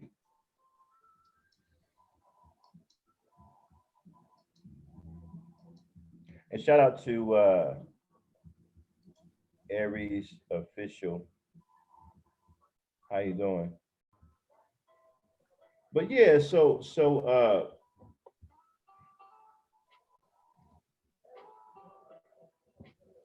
you got I your don't mic see on? why these Negroes, they have so much sympathy for white males. Like white males created this environment that these women persist in, that incentivized these women, and now they're saying they want to take it back. It's too late. White males created the environment. What are you crying about the women for? You didn't create the environment. What are you crying about black women for? You didn't create the environment. But then when we're talking about creating a new type of environment for ourselves, all of a sudden, I'm not going to make excuse for black women's behavior. No, you're trying to use her as a scapegoat so you can create an excuse for yourself.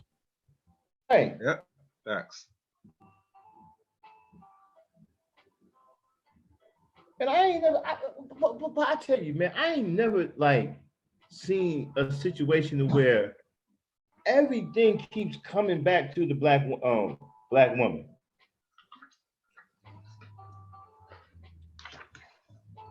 It's like they can't say anything without blaming her for something.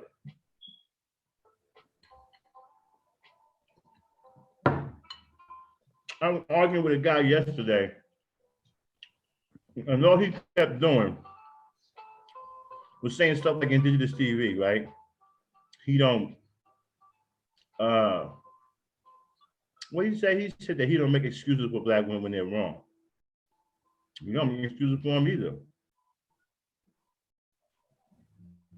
But you seem to be making excuses for everything that's wrong about black men, though, because you don't want to accept any responsibility. So if you don't want to accept responsibility, then you're making excuses for black men being wrong automatically.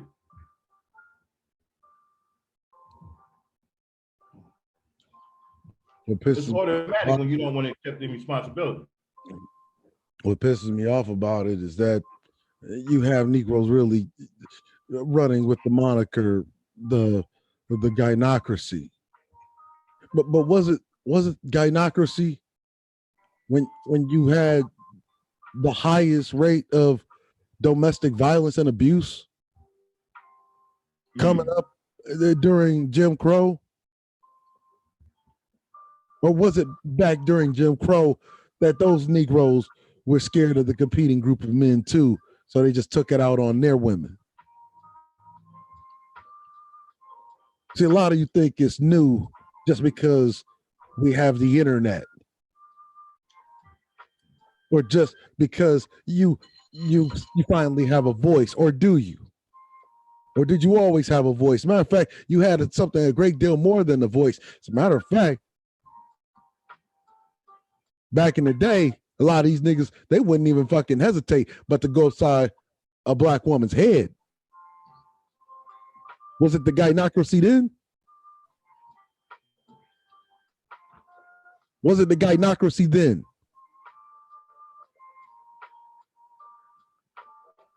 So if it wasn't the gynocracy then, how is it possibly the gynocracy now? Or are you just making an excuse because you are petrified in fear of the competing group of men? You know, I haven't heard that word used so much up until I came to YouTube. Before I got on YouTube, I may have heard that word used, I don't know, maybe 10 times in my whole lifetime.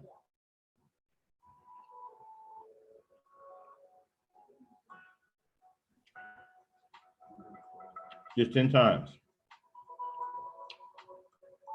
I get to YouTube, and these niggas done made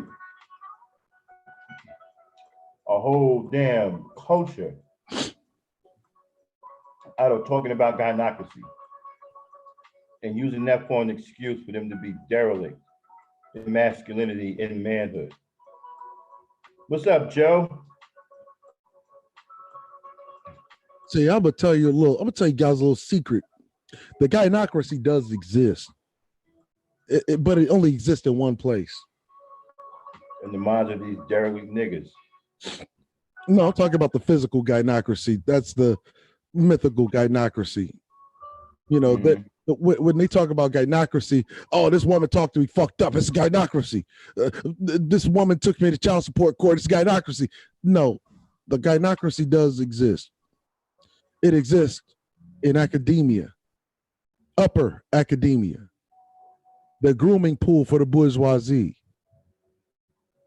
It does exist in high-level politics. Yep. Mm-hmm. They're used to keep competing groups of men from overthrowing or turning their pitchforks on the group of men that is incentivizing them. Yep. Right. And what they do is they create all these laws, and these laws incentivize the behavior of the everyday woman who doesn't even know what the fuck any of this shit is really about. Exactly. And I've been telling the Negro this from day one. Uh-huh. There is a gynocracy, but it's white. When you're talking about the physical gynocracy, you're talking about the white gynocracy.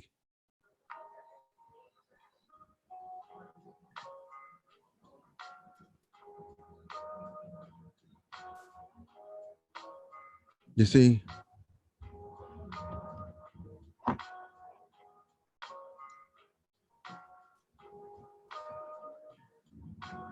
Wait a minute, what's going on over there, Dame Frankie? He's who?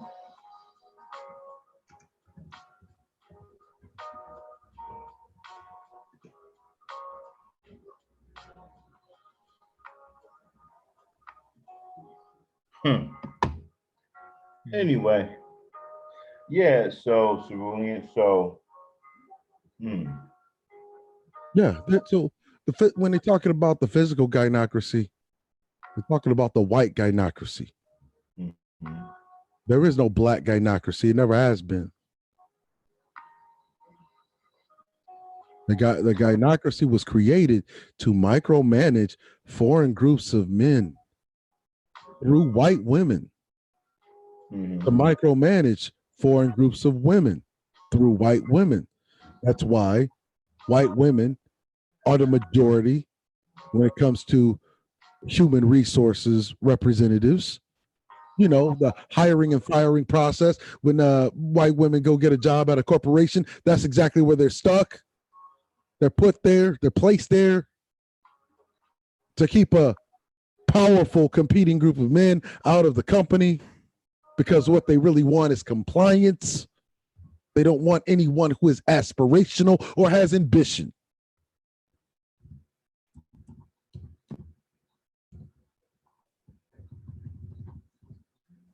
That's why, to the truly intelligent, the Negro's overqualified. He's underqualified.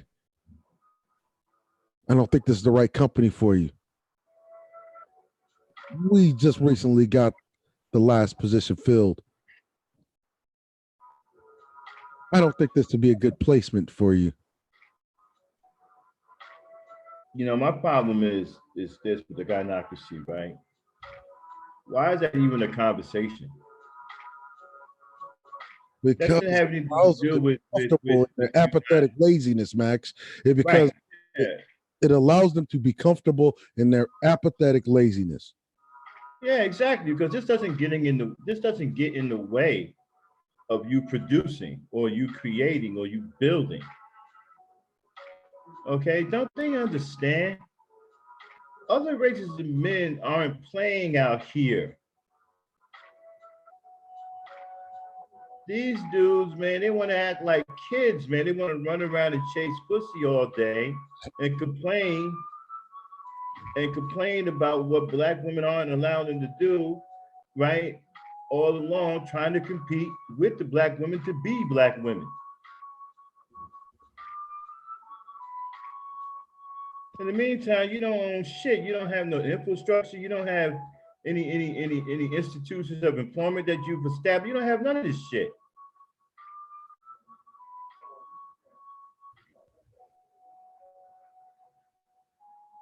That you want to come up here and try to sound like some goddamn intellectual. And you don't have nothing behind it.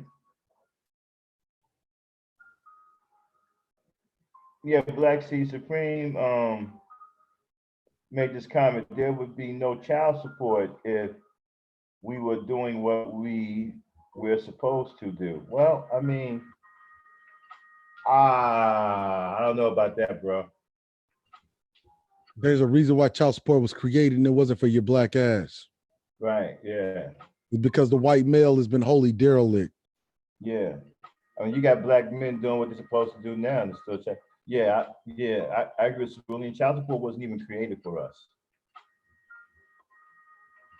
It happens to be something that they're using, that they weaponize against us now, right? But that wasn't for us. They weaponized the child support court against you, right? Mm-hmm. Because they knew that you'll fall in state manufactured traps that they set, right? Mm-hmm. And like I said, in a capitalist society, economics is the central point of all things human activity, including family. So let's break it down how the shit happens. Mm-hmm. One day you're a upwardly mobile, productive citizen making all of the right moves. You meet a woman, say, hey, I think you're pretty cool. Want to hang out with you, get to know you. One thing leads to another. Bam, you have sex, you're pregnant, you're still working your job, and then one day she says, I'm pregnant.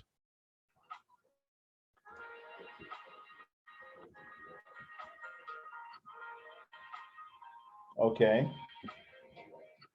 And then that's when the state comes in.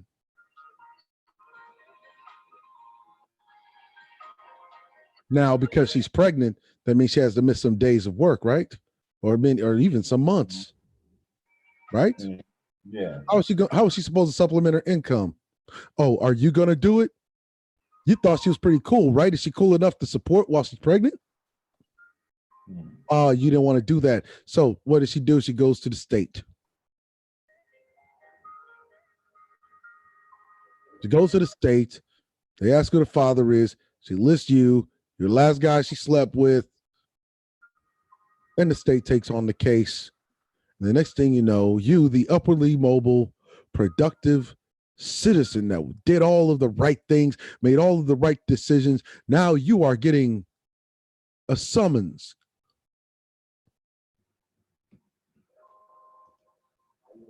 Next thing you know, they're garnishing your wages. And they're garnishing so much of your wages, you have a hard time supporting yourself. Mm-hmm.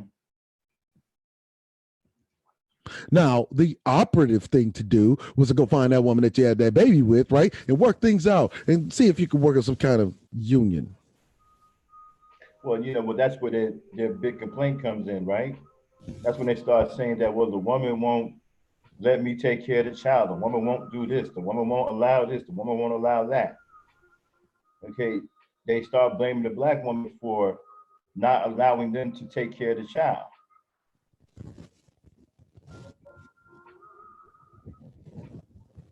Because in their mind, right? Mm-hmm. You did this. You did this. Right. Actually, the state did this. Right. And this is where you see when they go to the woman now, right? And let's just say she's mad or she's angry. If she's using the child against the man, right? Instead of them fighting back, they'll just give up and say, well, you know what? I'm not going to take care of my daughter or my son because the mother is running interference. And not only that, Max, some of them never even seen how they're supposed to be around because their father was derelict. So even make it even worse now. I heard some stories of some dudes say, oh, my mom took care of me all my life, you know what I'm saying? So I guess she can handle it. Because when a man starts derelict the first time, it creates a certain dereliction for every other man. It's like a trickle-down effect. Well, their argument is that the woman won't either let them see the child or won't let them take care of the child or something like that. So you go to court and get your child. So that's simple. No, I'm gonna keep it real with you. Uh-huh. Child support court is a necessary evil. Let's be real. It's not like these niggas are lining up to fucking fight the goddamn courts to get custody of their children. Let's be real with this shit. Absolutely. Yeah, let's keep it real. Yeah. Yep. And from what I heard and from what my sister told me, the child support payments ain't even shit. People get caught up in what happens with the stars. The average child support fucking payments are like $200 and something a month. I heard they were less than that. I know people, one woman I know, she only gets $89 a week. Yeah, $89 a week. Talking about the national average is around $400 a month. Most get less than that. No, they're not. No, let me see. I heard, okay, $80 a week. I heard $129 a week. I mean, those are not big payments. Look, man, look, Max.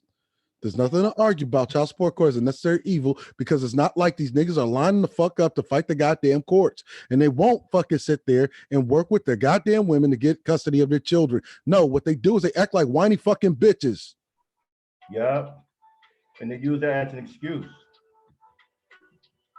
She won't let me do this. She won't let me do that. No, what you did was you saw her with a superior nigga and you wanted your family back. And now all of a sudden you want to blame her and you think that, because she found a superior nigga, now you want to fucking blame her. You want to fucking be a piece of shit to her. And the kid suffers because of it. And you know, because you were never thinking about your kids to begin with whenever you were fucking running off and chasing that loose pussy though. And you know what? Like some guys, right? They see my empathy for these niggas has ran the fuck out. These builder niggas, look, man, I'm gonna make a website called buildanigga.com. The one for all your discount Negro needs. Look, we can start at being honest with each other with this shit. Man, hey, so what would you say to the guys who say, well, they took care of a child for years that wasn't there? They found out that the child wasn't theirs. And it's a very noble thing. Yeah, I say, so what? I mean, back in the day, men did that all the time. I think My it's father did that. I mean, that was, you took care of your own. These are still our children. do you realize that men who did that back in the day are still considered nobility today? Yes. And it's not just limited to the stepfather. We're talking about I ain't fit. We don't want to build no coons. you're not talking about the stepfather. You said build a nigga.com. I thought you said coons. They don't want to build no damn coons, man. Your guess, really. And that wasn't just limited to the stepfather. It also extended to the coach. It also extended to the teacher. It also extended to all of these men, like the Boy Scout, the Boy Scout troop leader, the fucking Yeah, but you see, these guys don't understand, right? These children are still our children.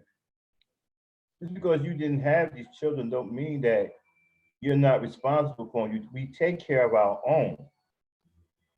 There were plenty of men back then who took care of kids that didn't belong to them. That was normal back in the day. Here's the thing, Max, where the mind fuck came in, right? Mm-hmm.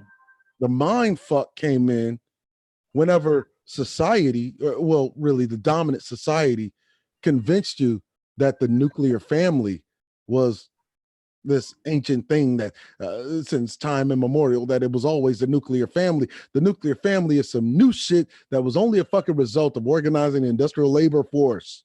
And now that you have deindustrialization, the nuclear family doesn't even fucking work. Hey, Dame, Frankie, and Christine, listen, ladies, if y'all want to because of deindustrial, y'all welcome.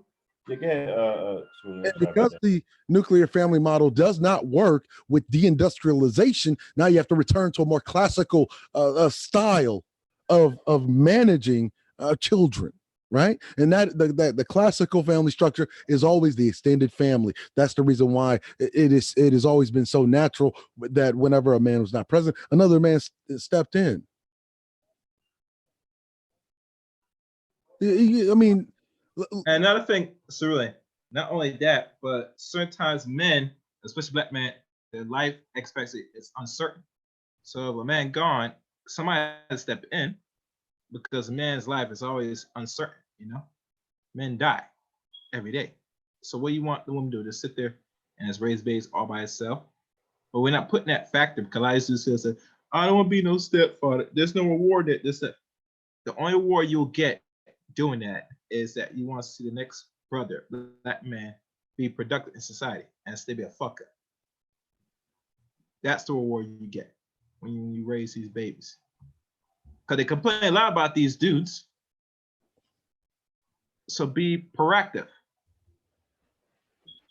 That's all I'm saying. I'm sorry, Kay. I'm confused. You're saying, okay, that you want me to repeat? You want me to repeat what I just said? Yes. I was saying this. If the dudes are complaining about these other grown dudes, either they act effeminate or they're not being productive on stuff, then you had to raise them and put these boys into proper guidance. Because when you're a teenager, you're searching. Why do you think a lot of these boys go to, to people that are doing unprotected things like criminality and all stuff? Because they're trying to search and find themselves, right? Mm-hmm. Once you're a teenager, you're at a stage now. You're trying to find what you are. What's your clique? You know what I'm saying? Mm-hmm. That's why you look at those are the most vital stage right now when you have children, especially the mothers raising these boys. Once your son is that teenage age, he's gonna be search himself, and he's gonna be taking risks, doing things that's out of character that could get him hurt or killed in society. So what's the best way to prevent that? Because prevention is better than cure. You find other men, or if you have a man like a stepfather, or whatever, will guide him to better in his development. Where do you think? Let me be honest with you guys. Where do you think the fucking homosexual came from, or what they call the urban hobo? Right? Where do you think that comes from? Right? Mm-hmm. That's deindustrialization. Yep. Bingo. Deindustrialization created joblessness.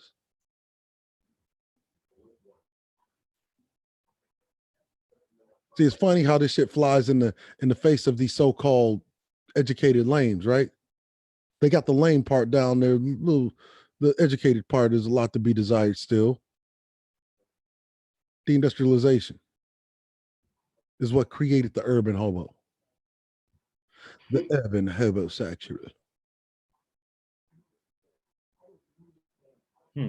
He's a build a nigga doc. Look, buildanigga.com.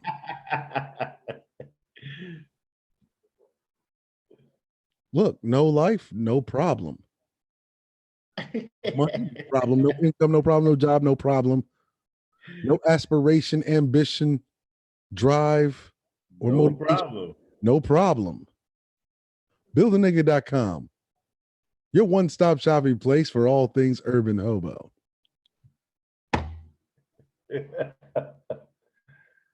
Oh man, you gotta have a big sale on Courage, though. Buildanigga.com. Yeah, that's gonna be on sale. You gotta put Courage on sale. They can't afford the real price, so they got to get it on sale. And if you call within the next 5 minutes, we'll throw in a second urban hobo absolutely free. Oh man, these guys are cartoon characters, man. That's why the topic is I feel sorry for the black woman today. Really? I really do, man. Get our latest, the Build a Nigga app. Now available on Android and, well, Apple Market. Now, the Android app, you can go through the list of qualifications and things that you desire, all at discount prices. You want a short white tee, long white tee, you want them tall, short, skinny, however do you want them? Do you want the pants saggy? Do you want jean material or slacks? Do you want dress shoes, Chelsea boots, or what have you? They come in all shapes and all sizes. You can design them the way that you want. Download the buildanigga.com app. Did you say short white tee, long white tee? Is that what you said? Yeah. They want long white teeth. Oh man, that's funny, man. So Cerulean, Yes. do you feel sorry for the black woman today? It's painful. No, with the shit, you see what they got to deal with. You see the fucking pickings. It fucking got you. You're gonna have a couple of things. You're gonna have a buildanigga.com, a fucking a goddamn excessive whiner and crier that needs you to validate him and his fucking feelings because he needs more reassurances than the goddamn woman he's trying to date, right? Mm-hmm. Listen to this comment right here, Cerulean. It says, from Black Seed Supreme, it says, statistics show that when a responsible black man is involved in a black youth's life, negative outcomes decrease. That is a fact. And as a matter of fact, all of the data bears that out. We put a lot of that data in the Gray Faulkner Initiative. No, just having one black teacher, one black male teacher counts. One black teacher.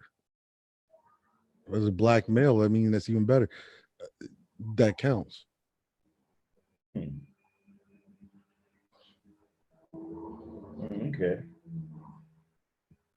Where did that data actually come from? That come from the CVC? That's from every major governmental and non-governmental reporting institution, whether it's the CDC, Department of Health and Human Resources, the Department of Labor, Department of Agriculture reports this, Department of, I mean, you name it, they report it. The NMH, INMH, the vital, national vital statistics, everybody's report that same thing. When I say non-governmental, I mean like Brookings Institute. Hell, the Hoover Institute came out with a report about responsible black men being involved in the lives of either their children or the lives of of other children decreases negative outcomes. I mean, that's from Brookings, Stanford, the Oxford Press. Again, when you're an empire, these are global issues. These are geopolitical issues, right? And so you're having the same issue also happening in the UK, Britain, France, Germany. The difference is that Germany fixed a lot of their issues with just trade. Really, Germany has a type of program for a guaranteed jobs program, right? Mm-hmm.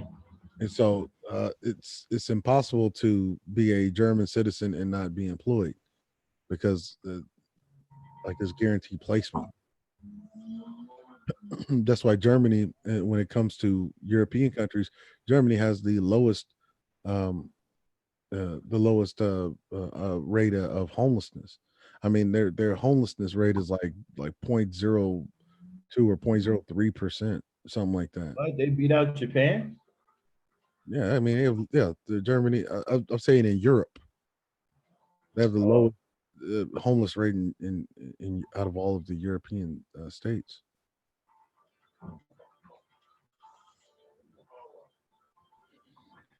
I know Japan was extremely low. But see, but again, I noticed this. Whenever it comes to other countries, see, the Negro is the only one that believes all of the negative propaganda that came as a result of late 19th century Protestant Christian bullshit propaganda that demonized black men, right? Mm-hmm. The Negro, the derelict Negro male is the only one that believes that shit. He believes that But you shit know what? even today here in the 21st century. But you know what? They was talking. Speaking of that, right? There was on Knowledge Channel. Some dude up there. I think he's a ISUPK Hebrew Israelite was talking about the Bible. Okay, talking about how we cursed and all this other stuff because we kept screwing up and all this other to me just nonsense. Okay, for one, these Hebrews won't answer the question I've been asking now for a while, right? When you look at the Genesis chapter, and not to get into the Hebrew thing, but the part where it was said, let us make man in our image, right? Let us make man in our image, right? He made them male and female. Now, if it said, let us make man in our image, and you made them male and female, then those images or whoever said that must have been a male and female. Because you're not going to say, let us make man in our image and then make two males.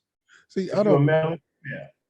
See, I'm not really gonna argue Hebrew. Yeah, it was, Cynthia. It was bad. It was bad. I'm not gonna be arguing with some Hebrew over there.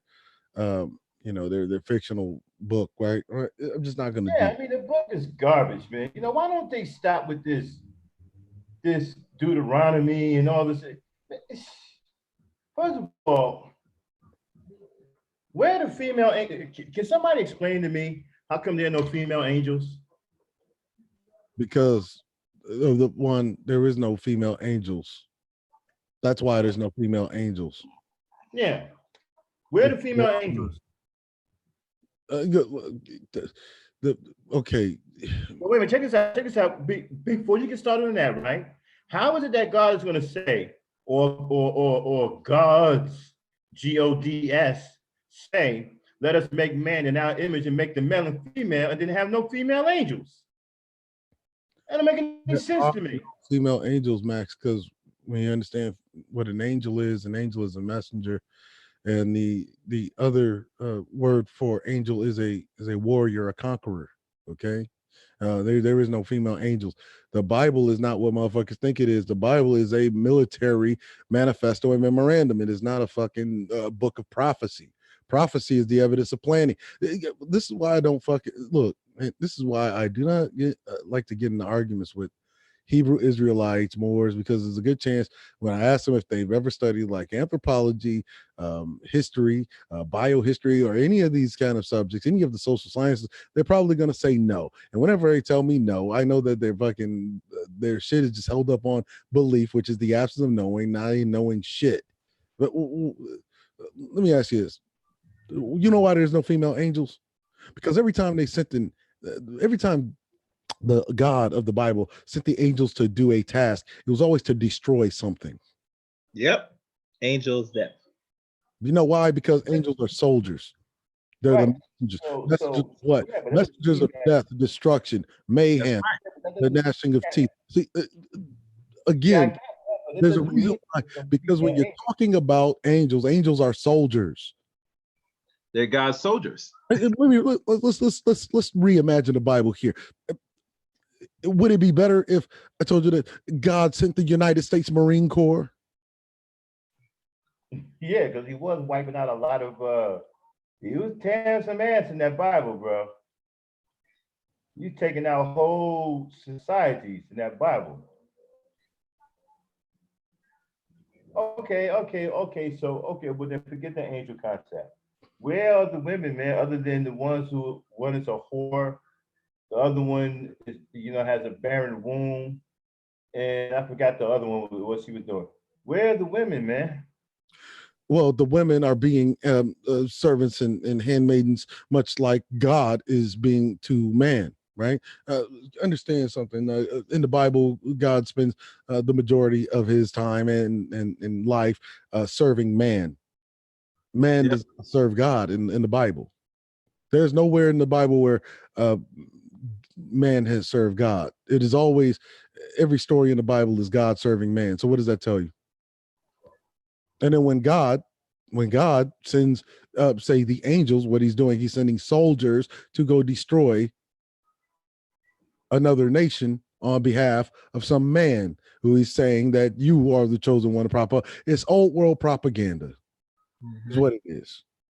And one thing you said that a lot of these niggas don't really get the clear understanding.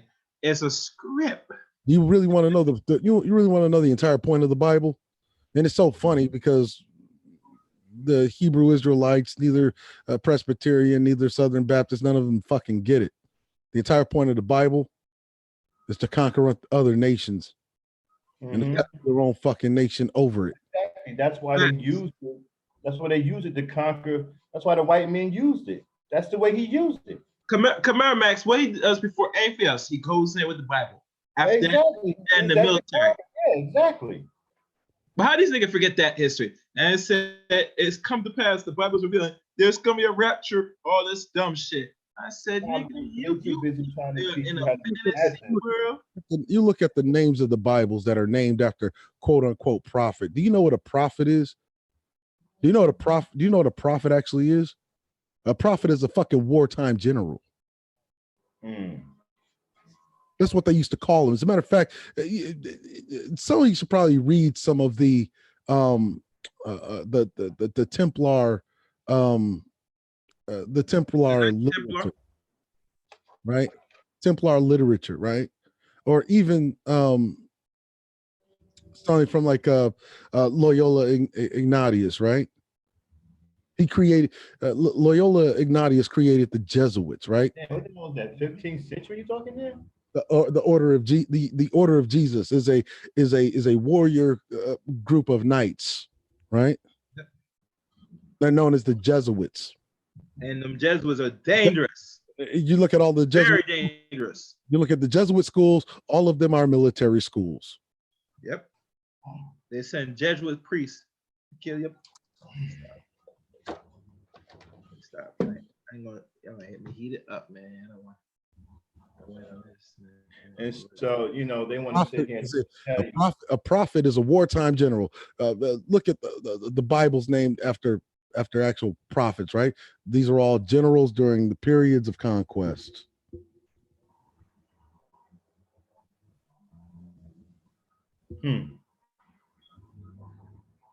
Makes a lot of sense too, Cerulean, because that white man used that book when he want to conquer people. At least when they were doing it back in the day, they was conquering other nations. They came with that book. Yep. Now let's look at Genesis. Genesis is creation, right? That is the creation of a new nation, right? Exodus, right? The leaving the leaving of an old nation is really talking about expansion of empire. Leviticus, the book of laws by which the empire will be ran. Numbers, that's economy. Deuteronomy, right? You're talking about day-to-day life, right? These are military manuals. And then your first book named after a wartime general is Joshua. Joshua, after Joshua, right, is what? Judges. Oh, they're gonna judge you. The tribunal, military tribunals. Ruth, she's the mother of two generals, and and she is the wife of a general. First and second Samuel, Samuel the first, Samuel the second, Kings, Chronicles of what? The Kings, Ezra, Nehemiah, another general, Esther, another mother of a general, Job. Job is basically a fucking economic hitman and robber baron.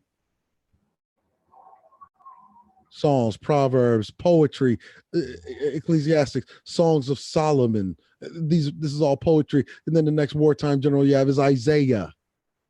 Jeremiah, another wartime general. Ezekiel, another wartime general. Daniel, he's like the joint chief of staff under Nebuchadnezzar. Hosea, another wartime general. Joel, Amos, Obadiah, Jonah, Micah. These are all wartime generals.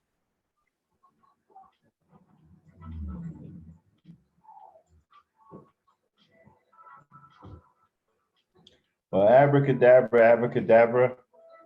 You know, you're saying that right now you're pissed off and you feel that the God rejected us blacks. So, like, the law of attraction just reject back. So basically, you're saying you feel that God rejected us, so you reject God. No, see, Dame Frankie said, I just see generals because I was military. No, that's not why I see generals. It's because if you read if you read these stories, Joshua, period of conquest, organized people, caused some calamity, caused them to be judged, which is why the book following Joshua is Judges, so that they would learn from history. Ruth, right? Ruth is a wife and mother to a general, and the mother of another general. First Samuel and Second Samuel, these are both generals, both periods of conquest, who are both kings, which is why there's a First Kings, Second Kings, right? You know, it's funny how Negroes put all this energy into those scriptures, right? All of that energy can quote a scripture from the back of the book to the front of the book to the middle of the book, right? But have not done anything in their community, have not changed one thing in their community, have not done anything to bridge this gap between black men and black women, have not done anything to stop the negative propaganda of black women by hateful black men, have not achieved anything in this day and time to even speak of, but know the fuck out of them damn scriptures, but don't know anything else. Right. Hey, you look at Ezra, Nehemiah, Job. Job is a fucking war. I wouldn't say a wartime general, more like an economic hitman. How else do you think he was able to accumulate all of that wealth and all of those sheeps and all that money and all of these things and be able to put his children and all of these different say Nebuchadnezzar around the fucking world, right? You say Nebuchadnezzar? Well, when you talk about Nebuchadnezzar, you're talking about Daniel. Daniel acted as like a joint chief of staff for Nebuchadnezzar. Okay. Daniel, he's put into the lion's den, and he was able to do his witchy woo with the lions, and he impresses the kings. He takes him out, and Nebuchadnezzar makes him an advisor, a joint chief of staff for military operations. Mm. That's why you see the story of the writing on the wall. It's talking about military operations. The statue made out of different things. Who gets commemorated in the statues? Military leaders.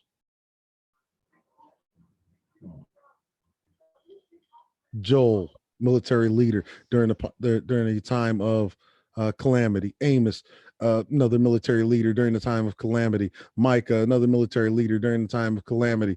Habakkuk, another military leader. Zephaniah, another military leader. Haggai, another military leader. Zechariah, Malachi, the last military leader, also known as the fucking watchman. He is the watchman of the Old Testament, who told of the coming of the Elijah.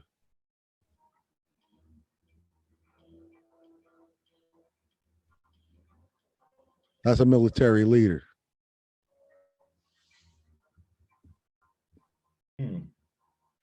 Elijah was the one that never saw death, they claim. You talk about the New Testament: Matthew, Mark, Luke, John, Acts, Acts of the Apostle, all of these other groups, right? Mm-hmm. Jesus had what, 12 apostles? Right. How many joint chiefs of staffs are there? 12. 12. And what do they do?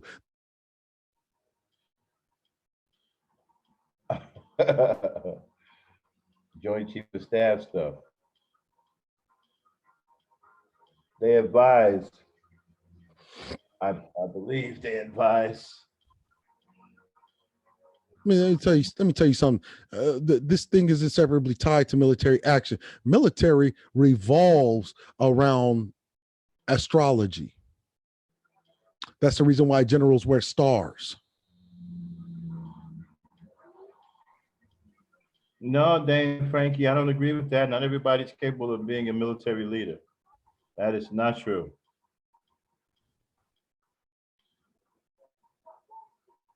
Abracadabra, what on earth are you talking about?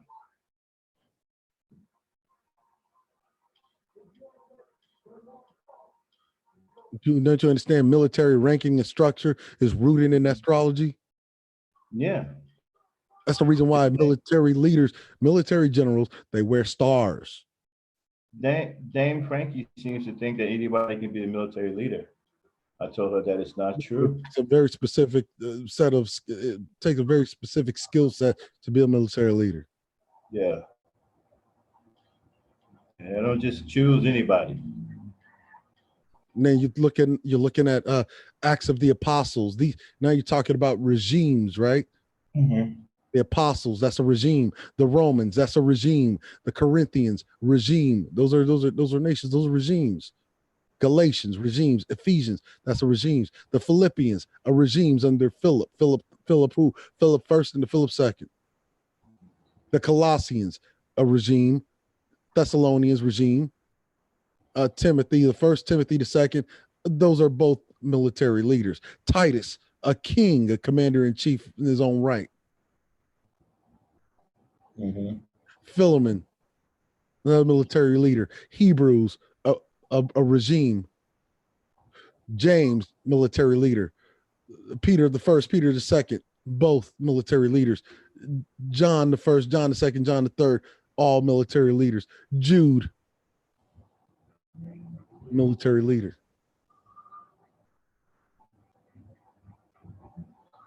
Revelation, the climax to a massive military campaign that ends the world.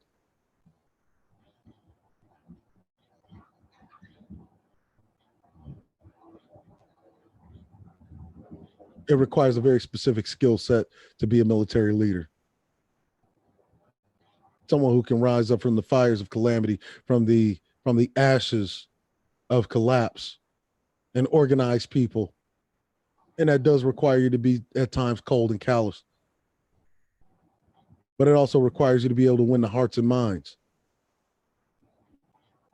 Less than 0.001% have the actual qualifications to be a formidable military leader. That is why there are so few of them in history, truly.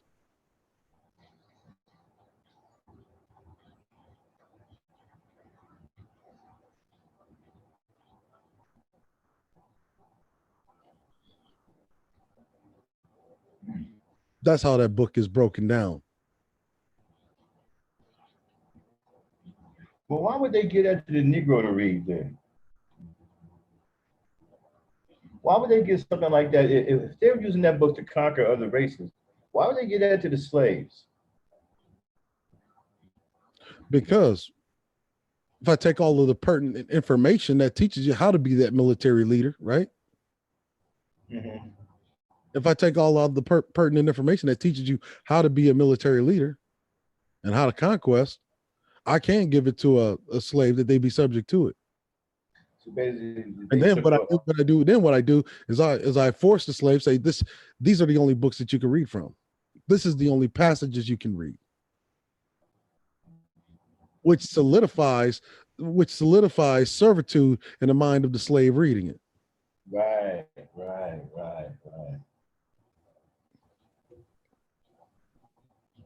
And yes, I am quite convinced, esteemed lady Cynthia, that Leos are natural born.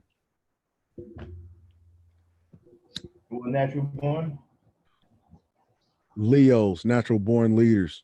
Oh, yeah. They have a lot of the same temperaments as actual cats. You know, cats are born psychopaths.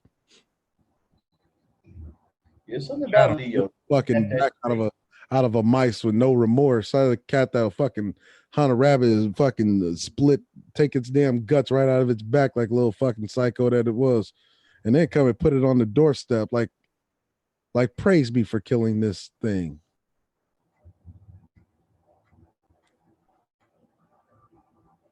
As a matter of fact, most of your prominent world leaders have been Leos, from Barack Obama to Marcus Aurelius, Marcus Garvey included.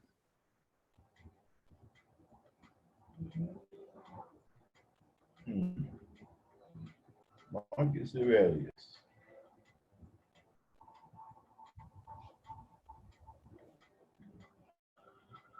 Yeah, well, Leos can be very cold and callous. Yes, they can. Yeah, I know a few of them. Yeah, sometimes I have to watch what I say on like YouTube, because if I was sitting in like one of these dudes' face, I'd take my gut ripper right to the fucking chest. Yeah, man, these guys, but these guys, getting back to the topic, these guys are, I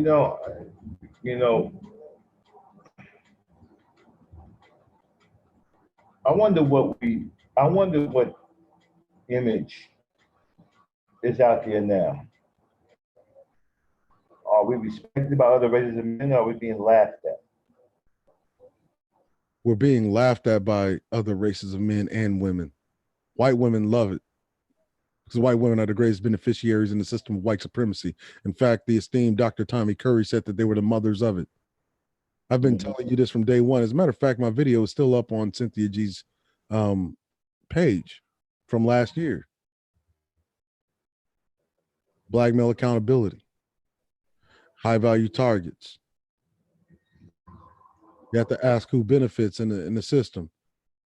Who do you think white males are doing who do you think white males are doing all of this for? Yeah, they say it more in intrinsic and abstract ways, like they're doing it for legacy, for posterity. Well, that posterity comes through the legs of their women.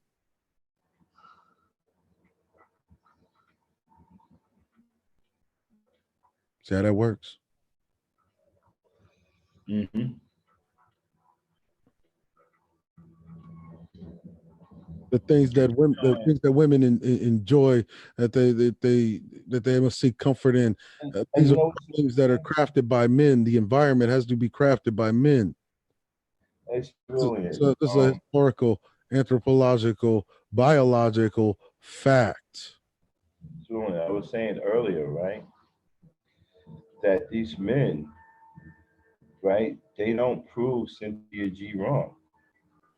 They pretty much prove her right every single day. Yeah, with great accuracy, right? With great Yeah, accuracy at that. yeah, she's accurate with what she's saying, and they prove her right. As a matter of fact, they've gone even a step further. They've taken it to another level. They're trying to compete with women now for their own womanhood.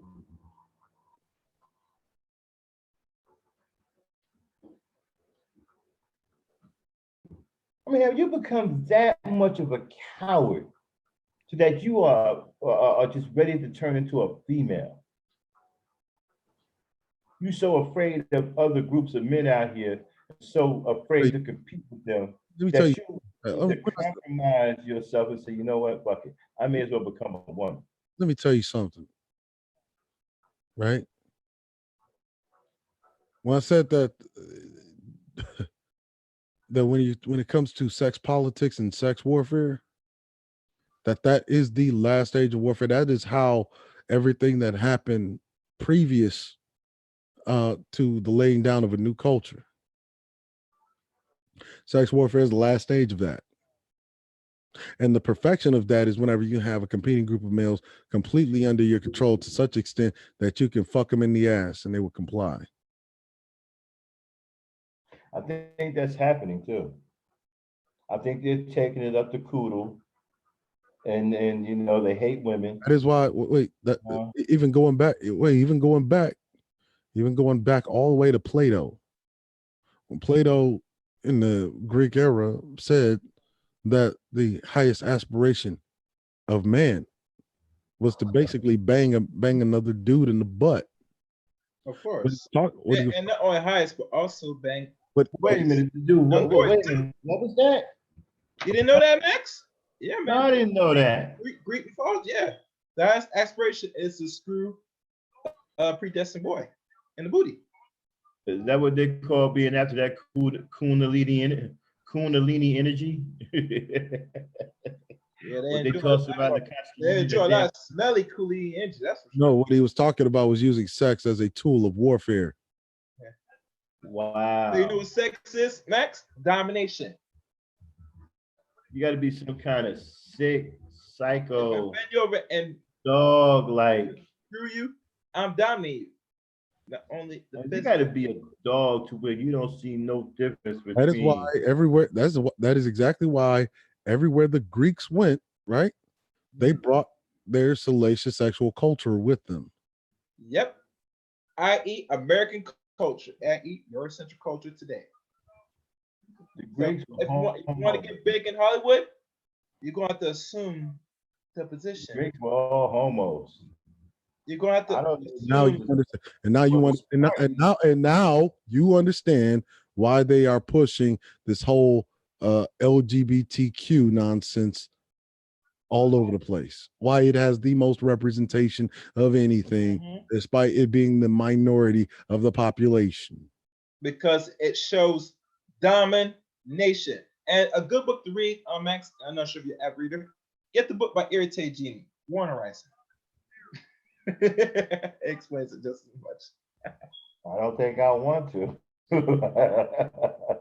I mean, listen, we got to understand everything. Because think about this, Max. Let's keep 100. And people in chat, if they don't agree with me, is good on this. Have y'all noticed that these people study us 24 hours a day, 7 days a week, how we act, how we do, and all stuff, but we don't take the time to really study them and this culture we're in, you know? And I'm saying everything that we do is representative of this Eurocentric nonsense. Hell, even when they push the, the homosexuality as representation of them. Because to show full compliance, I must dominate you physically through your anus. Let me ask you this: why do you think, for instance, pederasty? Hold on one second, guys. Cynthia G says sex is a natural weapon that can completely disarm your opponent. Why do you think pederasty is still employed by the Roman Catholic Church? The who? the Roman Catholic Church, why do you think it still employs pederasty? Because if you can destroy them as boys, you don't have to worry about them as men.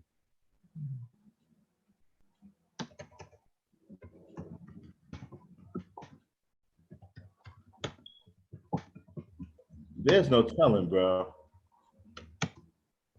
It's a warfare. Because when you're talking about the Roman Catholic Church and all that stuff, man, there's a whole lot of bad stuff going on there, man. Pederasty, human sacrifices, blood drinking, vampirism. There's a lot of bad things going on in the Roman. They went into a lot of bad stuff.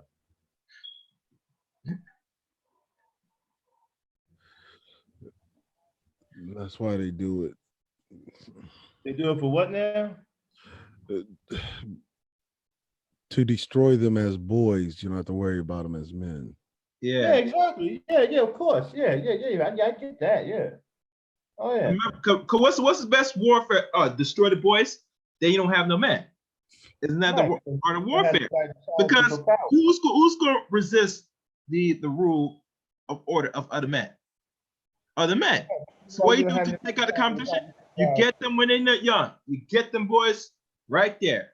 You ravish them. You know what I'm saying? All that. And then you don't have to worry about shit. It makes them timid.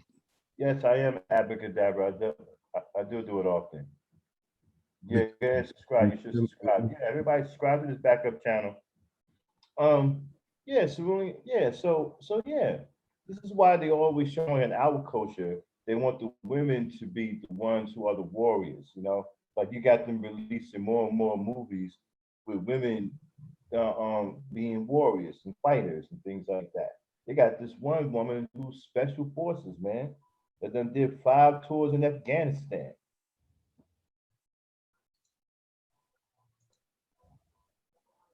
I mean, she's straight up commando. Why do you think during the Russian Cold War, Russia created a program to develop female spies that were masters in sex warfare?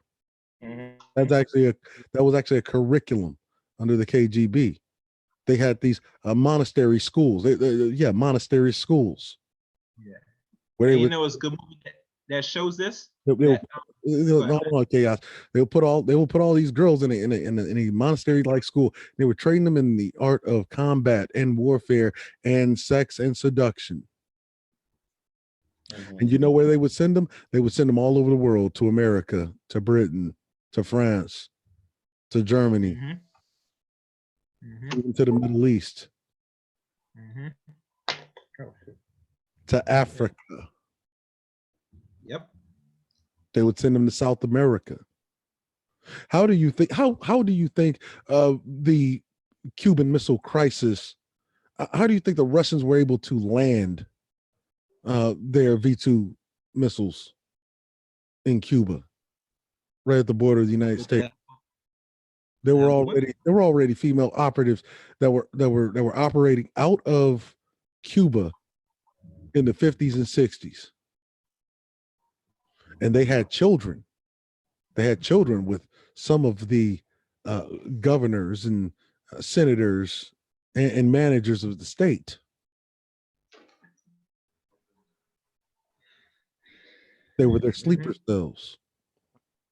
Yep. And you know, Cerulean, it gets deeper. Have y'all remember the movie Salt?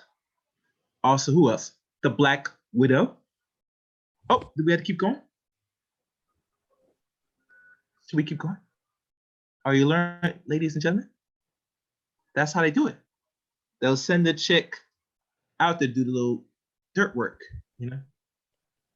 And you know how most Black men, you know, have a capacity of love for this Caucasoid. Whenever I talk about when I talk about like white women, I'm talking about strictly from a warfare standpoint. I'm not even talking about it from, these niggas think I'm talking about it from some kind of moralistic standpoint. No, it's warfare, stupid fuck. Yep. Dang, Frankie. And you see, Sarula, they just don't get it because they don't want to get it because they seek a validation. Their highest esteem is to be in between the legs of a non-black woman. It's their desire. That's when we talk about they want to hear it. Hell, I think Brother X they want to hear it. When Symphony and him going back and forth over the weekend. Hey, check out this comment that Dame Frankie made. She said she can't see herself being a Greek Amazon, cut off her right breast to be a better artist. They did that back then. Yeah. They made them cut their breast off, Okay. their right Now, breast off. now you understand where the not only did they do that, but the Greeks were the first to do female circumcision, and you thought it was strictly a Middle Eastern thing.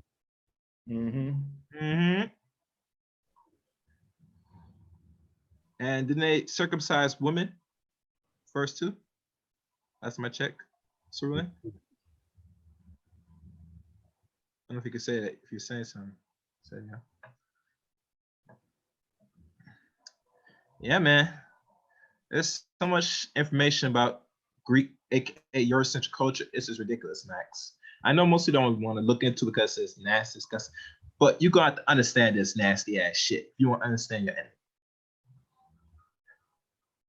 That's why even when I go hard on LGBT2, it's not because, I just, well, actually I don't give a crap. I just go hard because I want to go hard, but it's for the information purpose only. So people get a clear understanding, And they don't understand this is a bigger agenda than this. But if you can't see the agenda in front of you, you're not gonna understand the bigger picture, the end game, why they do it. You're just gonna keep speculating and saying, why are these entertainers coming out saying if you suck a dick more than once, you're not gay? Why? What is this? Because they're trying to seduce you. They want to seduce you. Damn, Frankie cracking me up over here. Let me see what Frankie writing. Uh-huh. Let me see what's in the chat room. So Dame Frankie, she going off tonight. Keep my house and to raise the children. Okay. You want to make some man her bitch to keep her house and raise her children. That's I pretty can't. much what these these niggas ain't far from that now. Dame Frankie. They're not far from that now. The thing about it is, I think these niggas want to be that. I mean, they're not competing with y'all for nothing.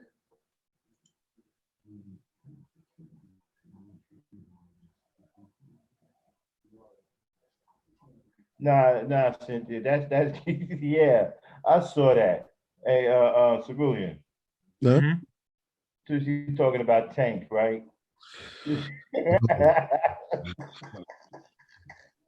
Wow. Like that ain't like we didn't already know that Tank was limp wristed. But Sif, Sif, that Tank is a sugar booty, man. It's obvious. You can see the most flamboyant in him. Yeah, he almost. He's sugar Tank. Performed in a goddamn Chip and Dale's outfit. Mango butter slathered all over his body at a goddamn Pride event. That That didn't tell you what Tank was. I mean, yeah, he did, Sam. Like he didn't have to suck a dick to let us know. Yeah, man. If you in a gay, listen, it's like this, fellas and ladies.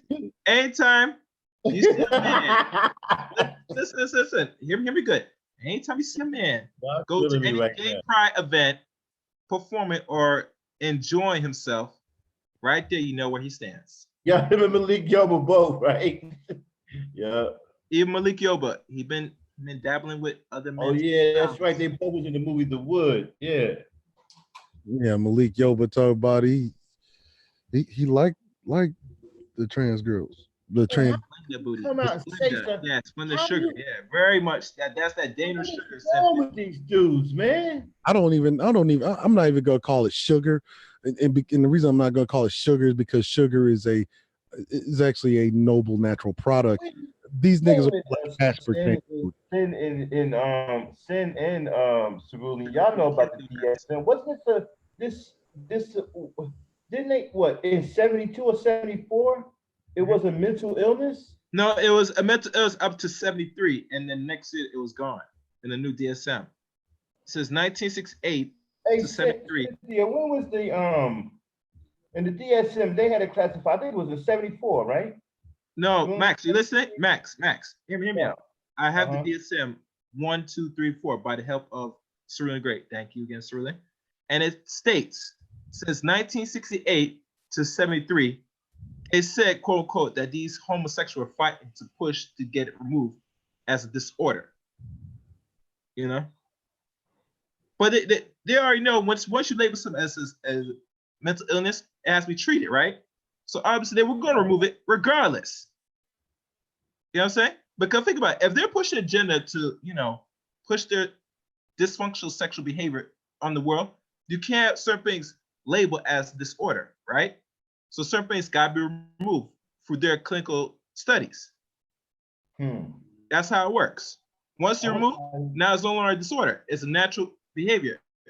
Just like how they now, if the next book come out, when they remove pedophile, they're gonna say it's not a mental illness. It's a natural behavior for a grown man to have fun of underage children. Wow. Yeah.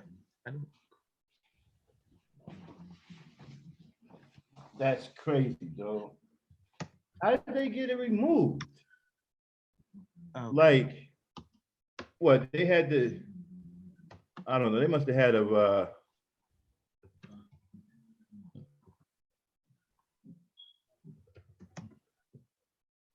Wow.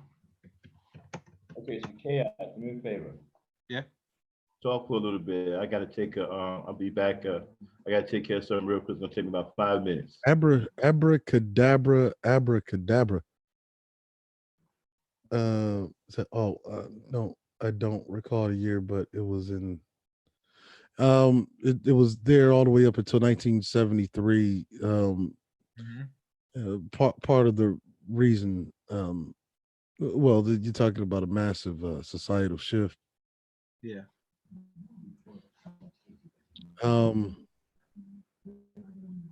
Do a video about pheomelanin people and eumelanin, like difference between us and them. I didn't get it well the last time you explained. Yeah, maybe. Oh, I'm not gonna re-upload that video. What's that? The video they had on your old channel? Well, I did the 3-part series on the genetic reality of whiteness. But so you might as well upload it anyway because you're starting fresh anyway. Because this is all for education purpose. I advise to start doing that. The ones that really hit home for people to reference, just in case if they're not going to read the material, I would advise just re-upload those as Premiere. But please, General, think about it. Please. All right. Because we're starting new. We want a new beginning. We want all information laid out so people don't have to ask questions. You already did the work. It's out there. They can watch themselves. You follow me? We want to fight question about genetic or whiteness or anything like that. You already did the work. Put it back out there. Let them rewatch it and have an understanding. Well, it's not very well received, but what do you mean not well received? There's a elaborate. There's a couple of material. There's a couple of things that you can get. Like, as a matter of fact, I have the books here. Yeah, I'm about to start saving some of your videos though, for real, bro. I don't want to. This is your own channel. I might have to start doing that. And see, Cynthia wants to re-upload, so you can't do it for the greatest sin. She's asking nicely. It says long et al. 2009, human DNA sequences, more variation and less race. American Journal of Physical Anthropology, John Marks, 2010.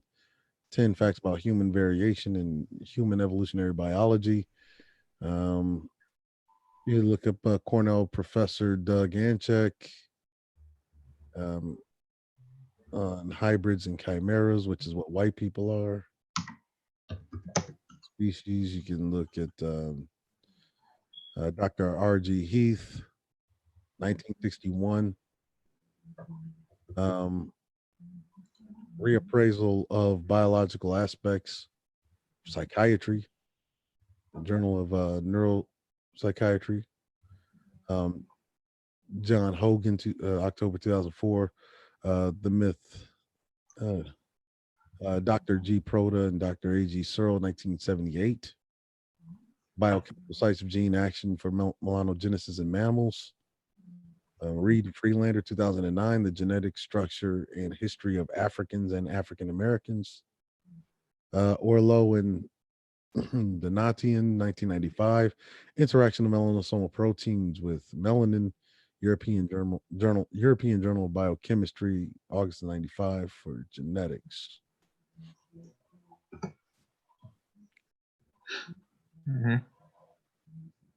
I got a lot of microbiology. I just realized I got a lot of. Hey, do I got any microbiology books now they mentioned? I can double check my flash drive. I don't think I got that. I got some other books. I don't think I have anything on biology. You said to buy a book on biology. I think you told me at one time. These niggas love that grasshopper leg pussy, though. Yeah. Okay. You know, Serena, I'm still gonna go live tonight, regardless. I don't know Max going for the remainder of this channel for this time.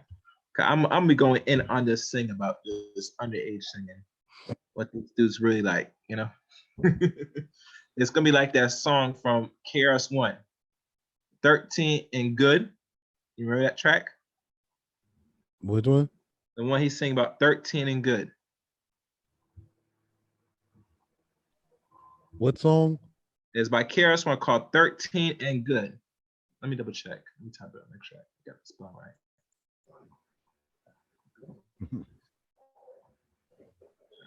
One second, people. Yeah, I don't remember such a song. You don't remember the song? Don't worry, I'm gonna find it. Don't worry, I'm gonna post it on Discord. You gonna listen to it? A friend talked about this 2 years ago. And I remember they did a stream on that, and I ignored it at once. But yeah, way these niggas are acting. You ever see the grasshopper? The genetic reality of whiteness. I think it was volume 3. I talked about. It might have been volume 1. I talked about the grasshopper leg pussy. Fuck. I think I started out with Ella Harper. Once upon a time, because you want to talk about whites hiding shit, right? White people used to hide their genetically defective offspring, and they would throw them into the circus, right? E.T. Barnum used to go around collecting these children. Barnum Bailey Circus? Yeah. That's why Barnum and Bailey was one of the most prominent circus acts, traveling circus acts. There thousands of these weird and unusual children with all of these fucking biological and neurological defects. Mm-hmm.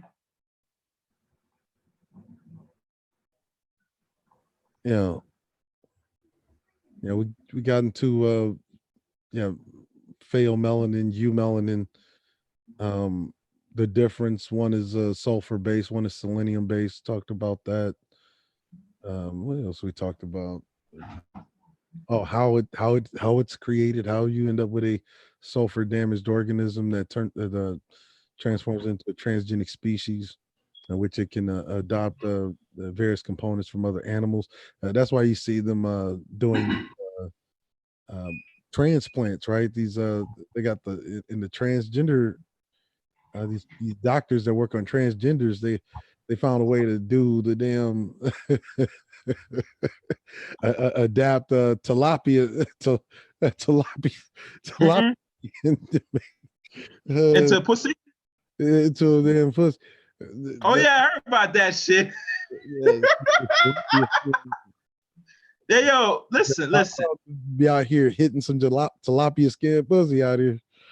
Listen. It's getting real up here. Yeah, if it makes a nigga want to settle down tomorrow, man, for real. That was an actual human though, right? And not an animal. If it was an actual human and not an animal, the body would actually reject it.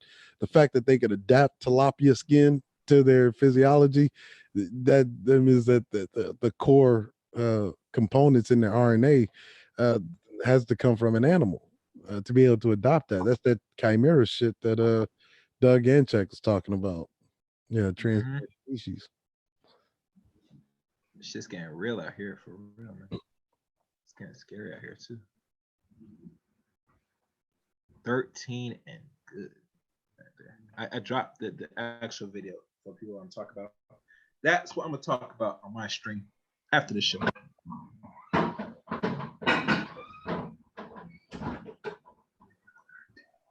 He's about to go and get me a white bitch. Mm-hmm. Yeah, hitting some tilapia skin pussy. Some of that fish scale, nigga. Man, they said fish scale be good, my nigga. I'm hitting them skins and shred the fuck out my dick, but that's a good tilapia pussy, man. I don't know what the hell that Saroon Gray talking about.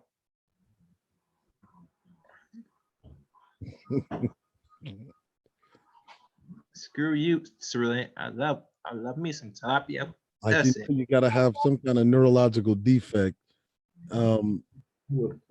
If you think that if a person thinks that, you know, cutting their penis in half, right, and tucking it inside and putting a fucking tilapia skin liner in there, if you think that's a good idea, it's because you are completely fucked up. Fucked up.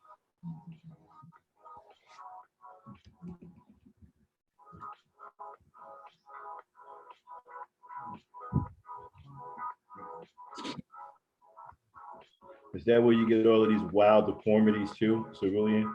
With the RNA strand being screwed up with bad information? Yeah, because what you have in RNA and DNA is two separate strands, right? And RNA, because it's the messenger for DNA, all it really is like a pool of just a pool of genetic information. The determining strand of genetic information is DNA. DNA is the deoxyribonucleic acid. It's a determining, which means that it's the strand that expresses. RNA is the strand that selects, right? It's a discriminatory system that only chooses the strongest possible base pairs, and then it sends it over to the DNA. The DNA expresses it. Now, problem is that when you are like a sulfur damaged organism, like most chimeras or hybrids, or what they call hybrids, what's happening is that there's a little base, and Dr. Proda talked about this with the retinoic acid receptor X, which is a sulfuric kind of a transponder that eats away at the alpha melanocyte stimulating hormone, which breaks the cohesive bond between RNA and DNA, as well as eats the genetic information. It like dissolves the genetic information, and what happens is whenever it does that, it causes this gap in which the RNA has to basically fill in the blanks for the DNA to express.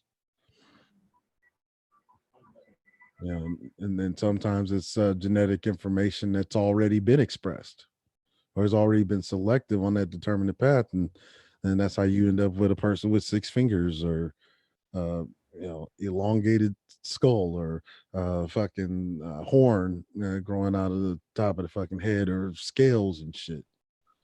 They got like toenail material growing out of their skin.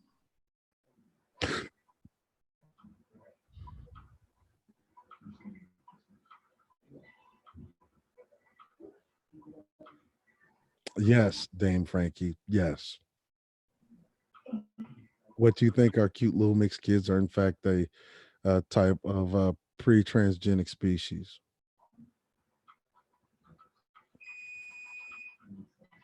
And so when the DNA and the RNA is forced to fill in the blanks because of that lack of genetic information,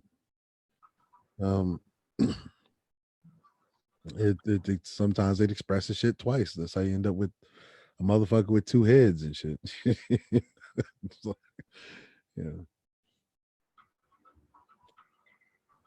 not like the two-headed turtle, the two-headed cow, two-headed goat. Yeah. But there's a lot of shit that's happening there because it prevents this melanin molecule from coming together. That's why they wrote the book on the biochemical sites of gene action and melanogenesis in mammals, because melanin is a core component that humans need for stable genetics. Stable being the operative word.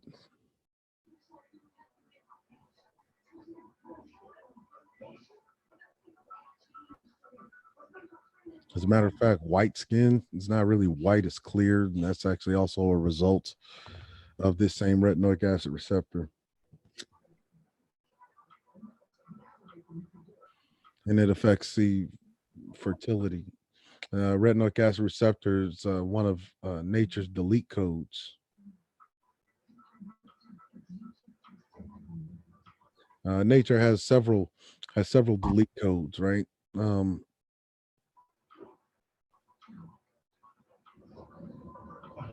Retinoic acid receptor is one of them. Another one is hormonal imbalance. Hormonal imbalance is actually naturally caused in overpopulation. That's why I showed the mouse utopia experiment yesterday, right?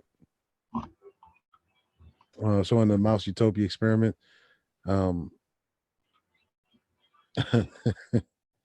Yeah, the overpopulation causes nature's delete codes to kick in. And overpopulation is not really the thing, like as far as Earth, is whenever you try to pack too many humans into one locale, right?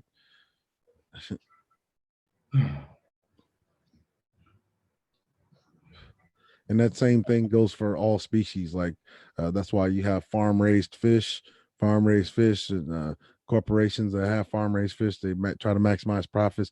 Even the fish go through the same thing. It starts. They start auto-terminating. But it's really what is really evident to know that nature corrects everything at the end of the day. So what man does because he feels see fit, because he's dying, he said, I must step in and correct it. Nature's dumb. Well, no, that can have disastrous effects.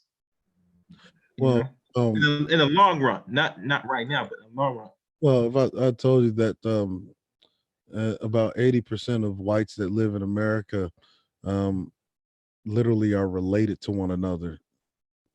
This is true, because they fuck each other. 80%. So this is why they have no problem with incest. This is why the Mormons or the Amish seem to have no problems with incest whatsoever.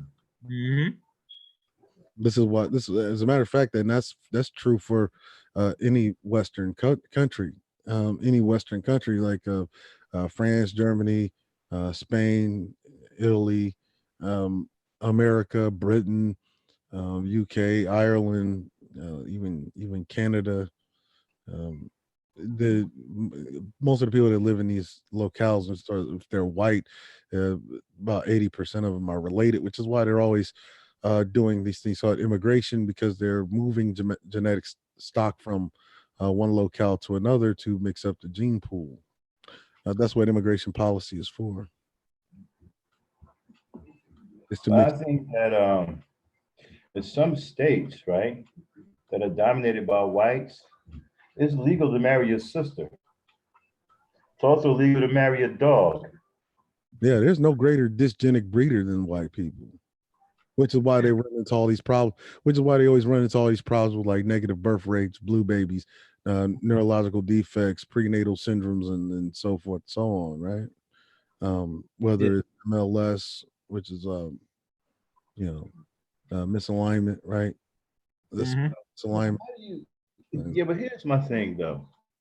How do you give any real consideration to marrying a four-legged animal?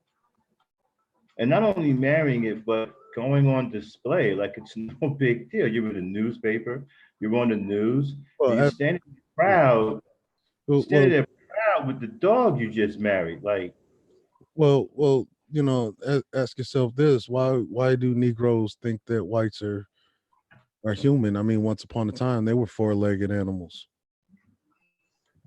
During the time that whites were still going through their bioevolutionary phase, blacks were already an anatomically complete human. That's why they're still referred to by science as modern humans, even during the time where whites are going through their pre-classical phase. You see it. so okay, so basically you're saying that there's a kindred there. They feel a kindred to the four-legged animals, but they would want. I mean, what's so hard to understand that they're hybrids or chimeras, or what they call the transgenic species. You know what a transgenic species is? A transgenic species is a species that is a collection of adapted parts from other animals. Really, Sin? Some of them are still crawling on all fours over in Turkey. Oh yeah, you could just look up. I know some of them have. I know some of them still have tails. You could just or some of them are born with the tail. They get the tails. Max, just look up a family that crawls on all fours. You'll find these people all over Turkey, all over Afghanistan. I mean, there were soldiers running into them during the OEF campaign. People that are walking on all fours, right? Wait a minute. Hold on, man. Wait a minute. Wait a minute. What are they doing in Afghanistan? I can see them in church. Wait a minute. But you forgot the Afghans are white too. You know that, right, Max? Aren't Turks Muslim? No. You forgot they're white, right, Max? You're aware of that, right? Turks. Okay, so Turks. You got to remember the center of the Ottoman Empire was Turkey, right?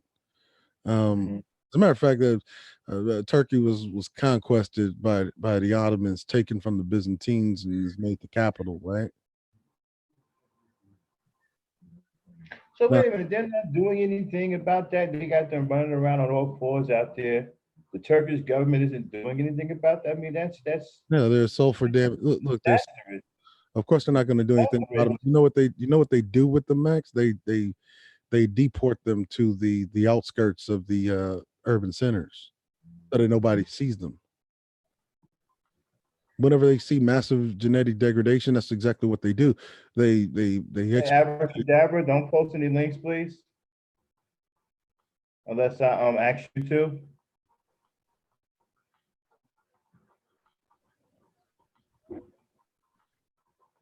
Abracadabra, do not post any links unless you have permission, please. That's rude.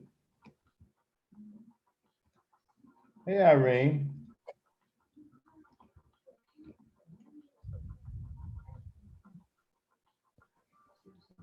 Yeah, but that's some kind of yes, Cynthia, is that some kind of health issue though. You got them running around on all fours, mating with God knows what type of animals out there. That, they come in contact with other upright walking people. This is some kind of disease issue. No, as a matter of fact, it's funny is that I would hear the Negro talk about the Bible, right? In the Bible, the whites were referred to as lepers. You know, the Bible refers to whites as lepers. Yeah, but Abba-Gadab, I understand that, but ask me, if I don't know you like that, you don't just do that, okay? That's rude, okay? Certain people in here can do that. Cynthia can do that, because I know Cynthia. She can post whatever links she wants, Cerulean, people like that. But I don't know you like that. You just can't post links in my chat, okay? Without asking me. Yeah, man.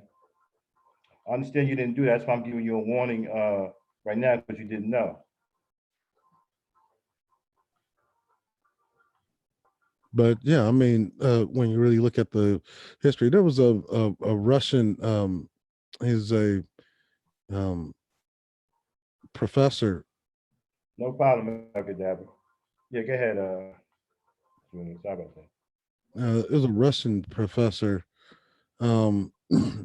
He was pretty high up in the KGB until he defected.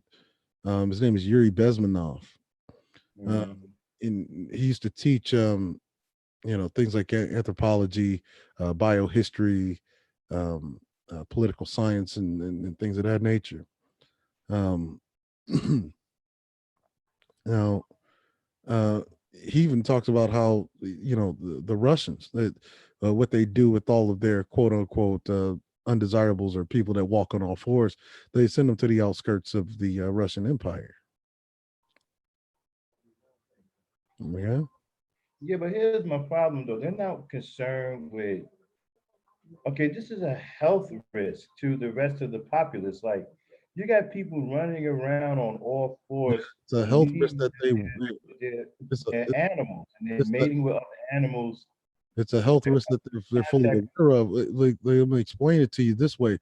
This is why you had European countries such as Spain, Portugal, hell, Turkey, were calling on the importing, millions of immigrants. Right. The reason why is because these people need genetic stock. Wait a minute. Wait a minute, I'm still stuck on the four-legged. Okay, I'm having an issue with the people running around on all fours today. Okay, because you have a large population over there in Turkey of upright walking people. You got these animals. Well, they believe that they're animals because they're running around on all fours, and they're mating with other animals. And that's not a concern as far as health or disease. When they come in contact with other upright walking people, you're not concerned about some type of outbreak or an epidemic. They're very well aware of the problems. That's why they are calling on immigrants from all over the world to come to their countries. In fact, America regularly, about every 30 years, uh, revisits the immigration issue. They're doing what? They redress the immigration issue. And the reason why, because about every 30 years or so, the white population, and this is universal for all Western nations, literally go through a process in which they have a negative birth rate. The reason why they have a negative birth rate is because of that red nucleic acid receptor that I was talking about. Red nucleic acid receptor, it's a sulfuric RNA based transponder that eats away at the melanocyte stimulating hormone that prevents the melanin molecule from coming together, and then it eats away at the cohesive bonds between adenine, cytosine, uracil, or thymine, to prevent them from actually forming the necessary base pairs. And then what happens is that the DNA gets wider and wider because RNA is the messenger for DNA. Those messages, DNA being determinate, RNA being non-determinate, that RNA DNA gap now has to be filled in by something, and it's filled in by whatever RNA has left to express, which is why you get motherfuckers still walking on all fours, or you have a motherfucker growing two heads out of their fucking shoulders, right? That's the folly of white genetics. See, the whole see, I'm gonna tell you something. The do you know why race was really created, Max? Hmm. It's to keep you out of the realm of thinking in terms of species. Right. Yeah, so if you thought in terms of species, you would look at the what you'll call a so-called white is a completely different species than everyone else. Whites began out as Neanderthals, which is a predatory semi-bipedal vertebrate, right? That is a carnivorous invasive species. It comes from one specific it originated in one specific region of the world known as the West Rhine or the North Rhine-Westphalia. Right. Now what you would call the region of Germany and the Netherlands, right? Uh-huh. I'm still shook up about Which this. is on one end, which is on one end of what you know is the Caucasus Mountains. And in fact, you look at the foot of the Caucasus Mountain range, you'll find that there are no animals there. The animals that exist in the North Rhine-Westphalia, they had to be reintroduced there, and they were reintroduced there I don't. as recently as like the Here's what I don't understand, though, right? How is it that in this day and age, you got people running around on all fours, like psychologically they believe that they're animals, right? No, they think that they are humans. They're socialized. Are they mating with other animals? I No, mean, how is it that but a upward society allows this to happen? You didn't raise these people up. You didn't. What have you done? man, I don't understand. you're talking about an animal population that has, for all of its life, been socialized to think Yeah, that it's a human, and yeah, then I'm tripping out about that. Yeah, go ahead. you're looking at a group of people, not even people. You're looking at a species that, for all of its years of existence, has been socialized to think that it's a human. Okay.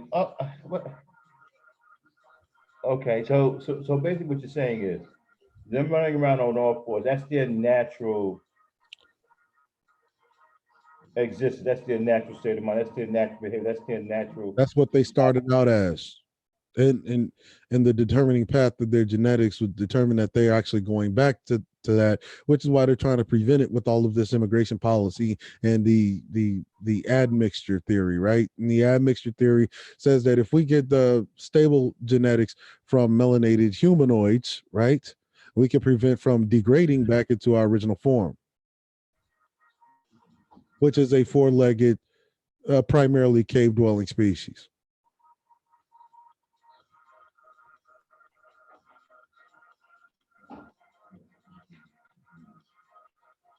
Wow. Wow. I mean, that's wow. The only people that think that they're actually human are one the Negro and confused whites.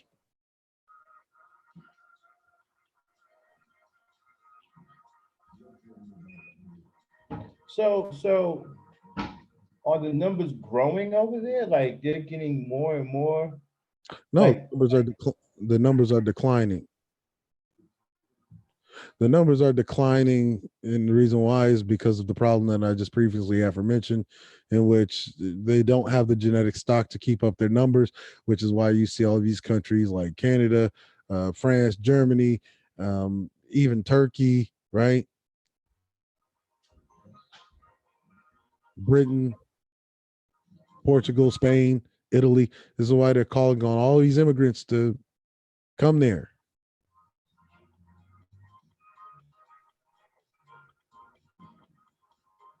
One of the groups that they've had come there in mass, and this is universally true for all of the Western world, is the East Indian.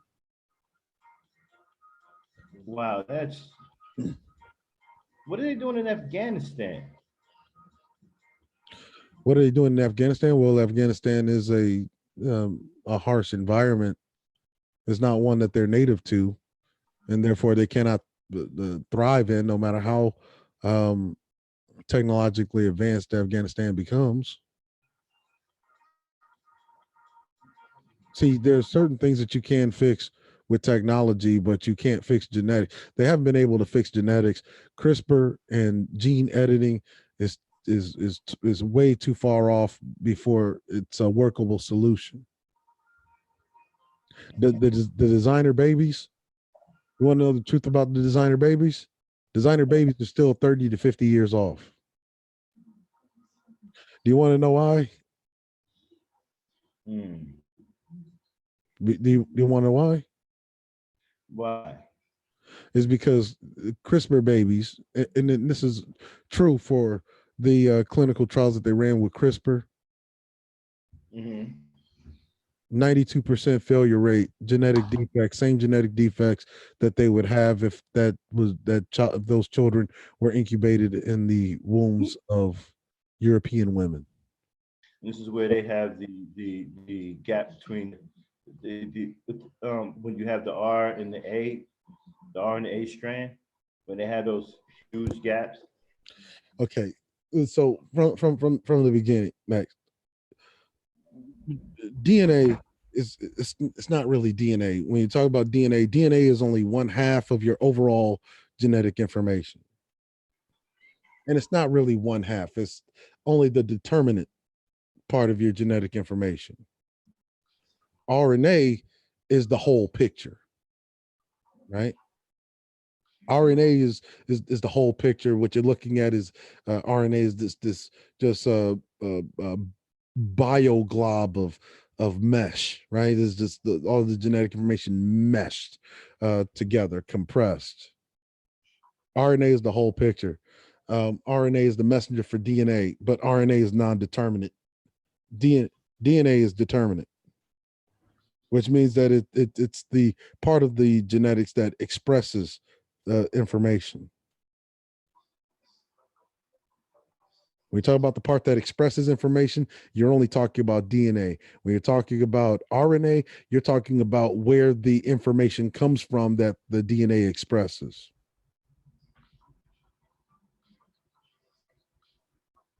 Okay.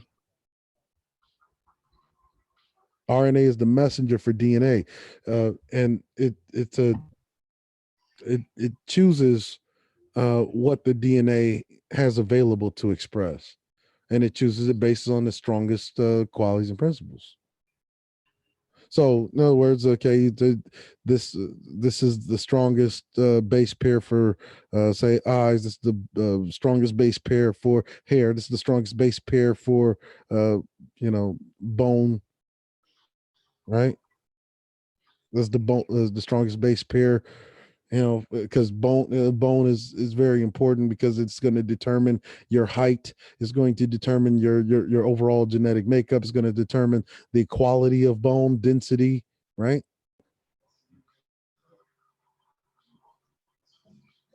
It's going to determine whether or not you develop pheomelanin or eumelanin. Eumelanin is dark. Pheomelanin is only one color. Well, it's really only a variant between yellow and red.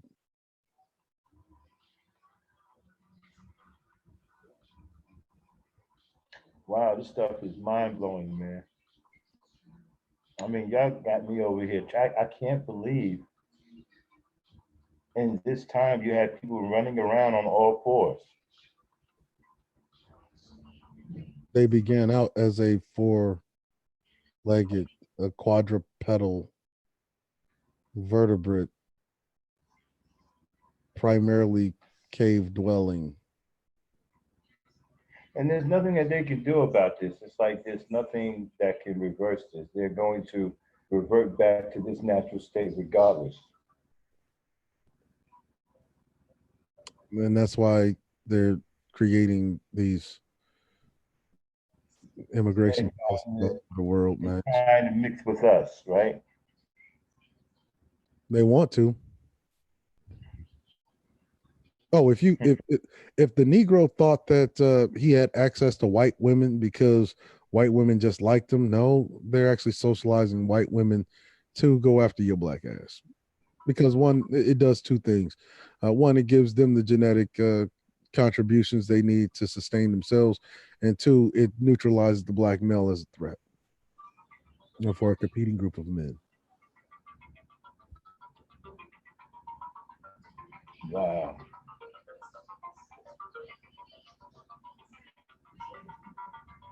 That's my wow. I learned something new today, man. I had no idea that was going on. But like I said, some of these niggas like that grasshopper leg pussy. Oh yeah, they do. We already established that they'll do anything for Becky. Are you kidding me?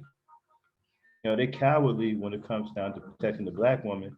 But you let something happen to Becky, they put on a Superman cape. Their little Superman tights, little pink and purple tights. They super nigga insignia on and a fly away to come to Becky's rescue.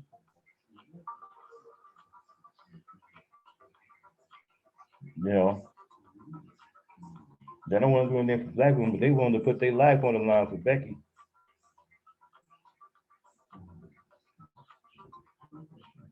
Exactly, Christine Williams. They got weapons of warfare, but yeah, you can't even say nothing to her, say anything about her.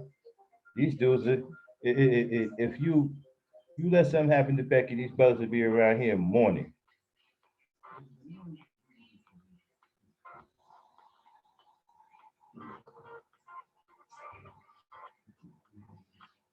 Well, interesting information, Mr. Gray. Uh, I've come to expect nothing less from you, my brother. All right, okay, we're getting ready to shut it down. I got some things to do. Appreciate everybody for tuning in to the Maximum Overdrive Third Gear. Certainly, you got anything to say on the way out? Negative. Chaos? No, I probably will go live after this. Okay, I want to thank everybody for coming in. Thank you for tonight's Thank stream, you Max. very much for coming in, tuning into the Overdrive Third Gear. Thank all of my new subscribers for subscribing. And we'll be back Thursday night with a whole new stream. Don't know what we're gonna talk about yet, but we're not gonna surprise everybody. Okay. But thanks for tuning in. And like I always say, the power is in the black is the people, and therein lies the power. All right. Everybody, good night and peace. Mhm.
yeah,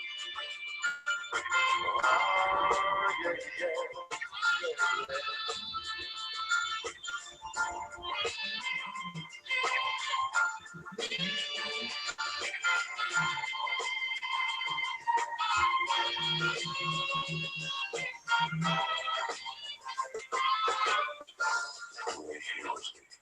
Keep on, keep on doing it.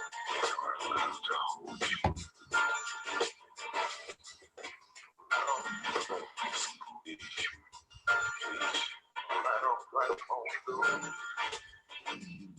Oh, yeah. Never, never gonna give you up. I'm never, never gonna stop. Not the way you feel about you. Girl, I just can't live without you. I'm never, never gonna quit. Oh, quit just ain't my stick. Gonna stay right here with you. Do all the things you want me to do. Oh, I'm never gonna give you up. I'm never, ever gonna stop. All the things I feel about you.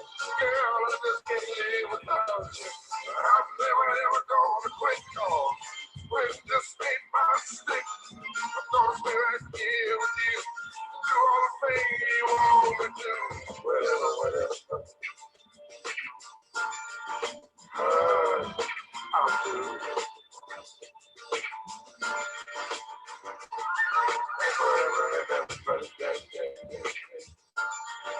I'll see you through. I'll be in the morning. Where you gonna be?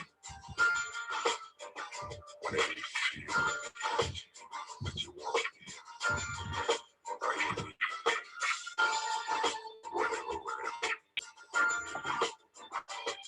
I'll be right on. Right on. Get there.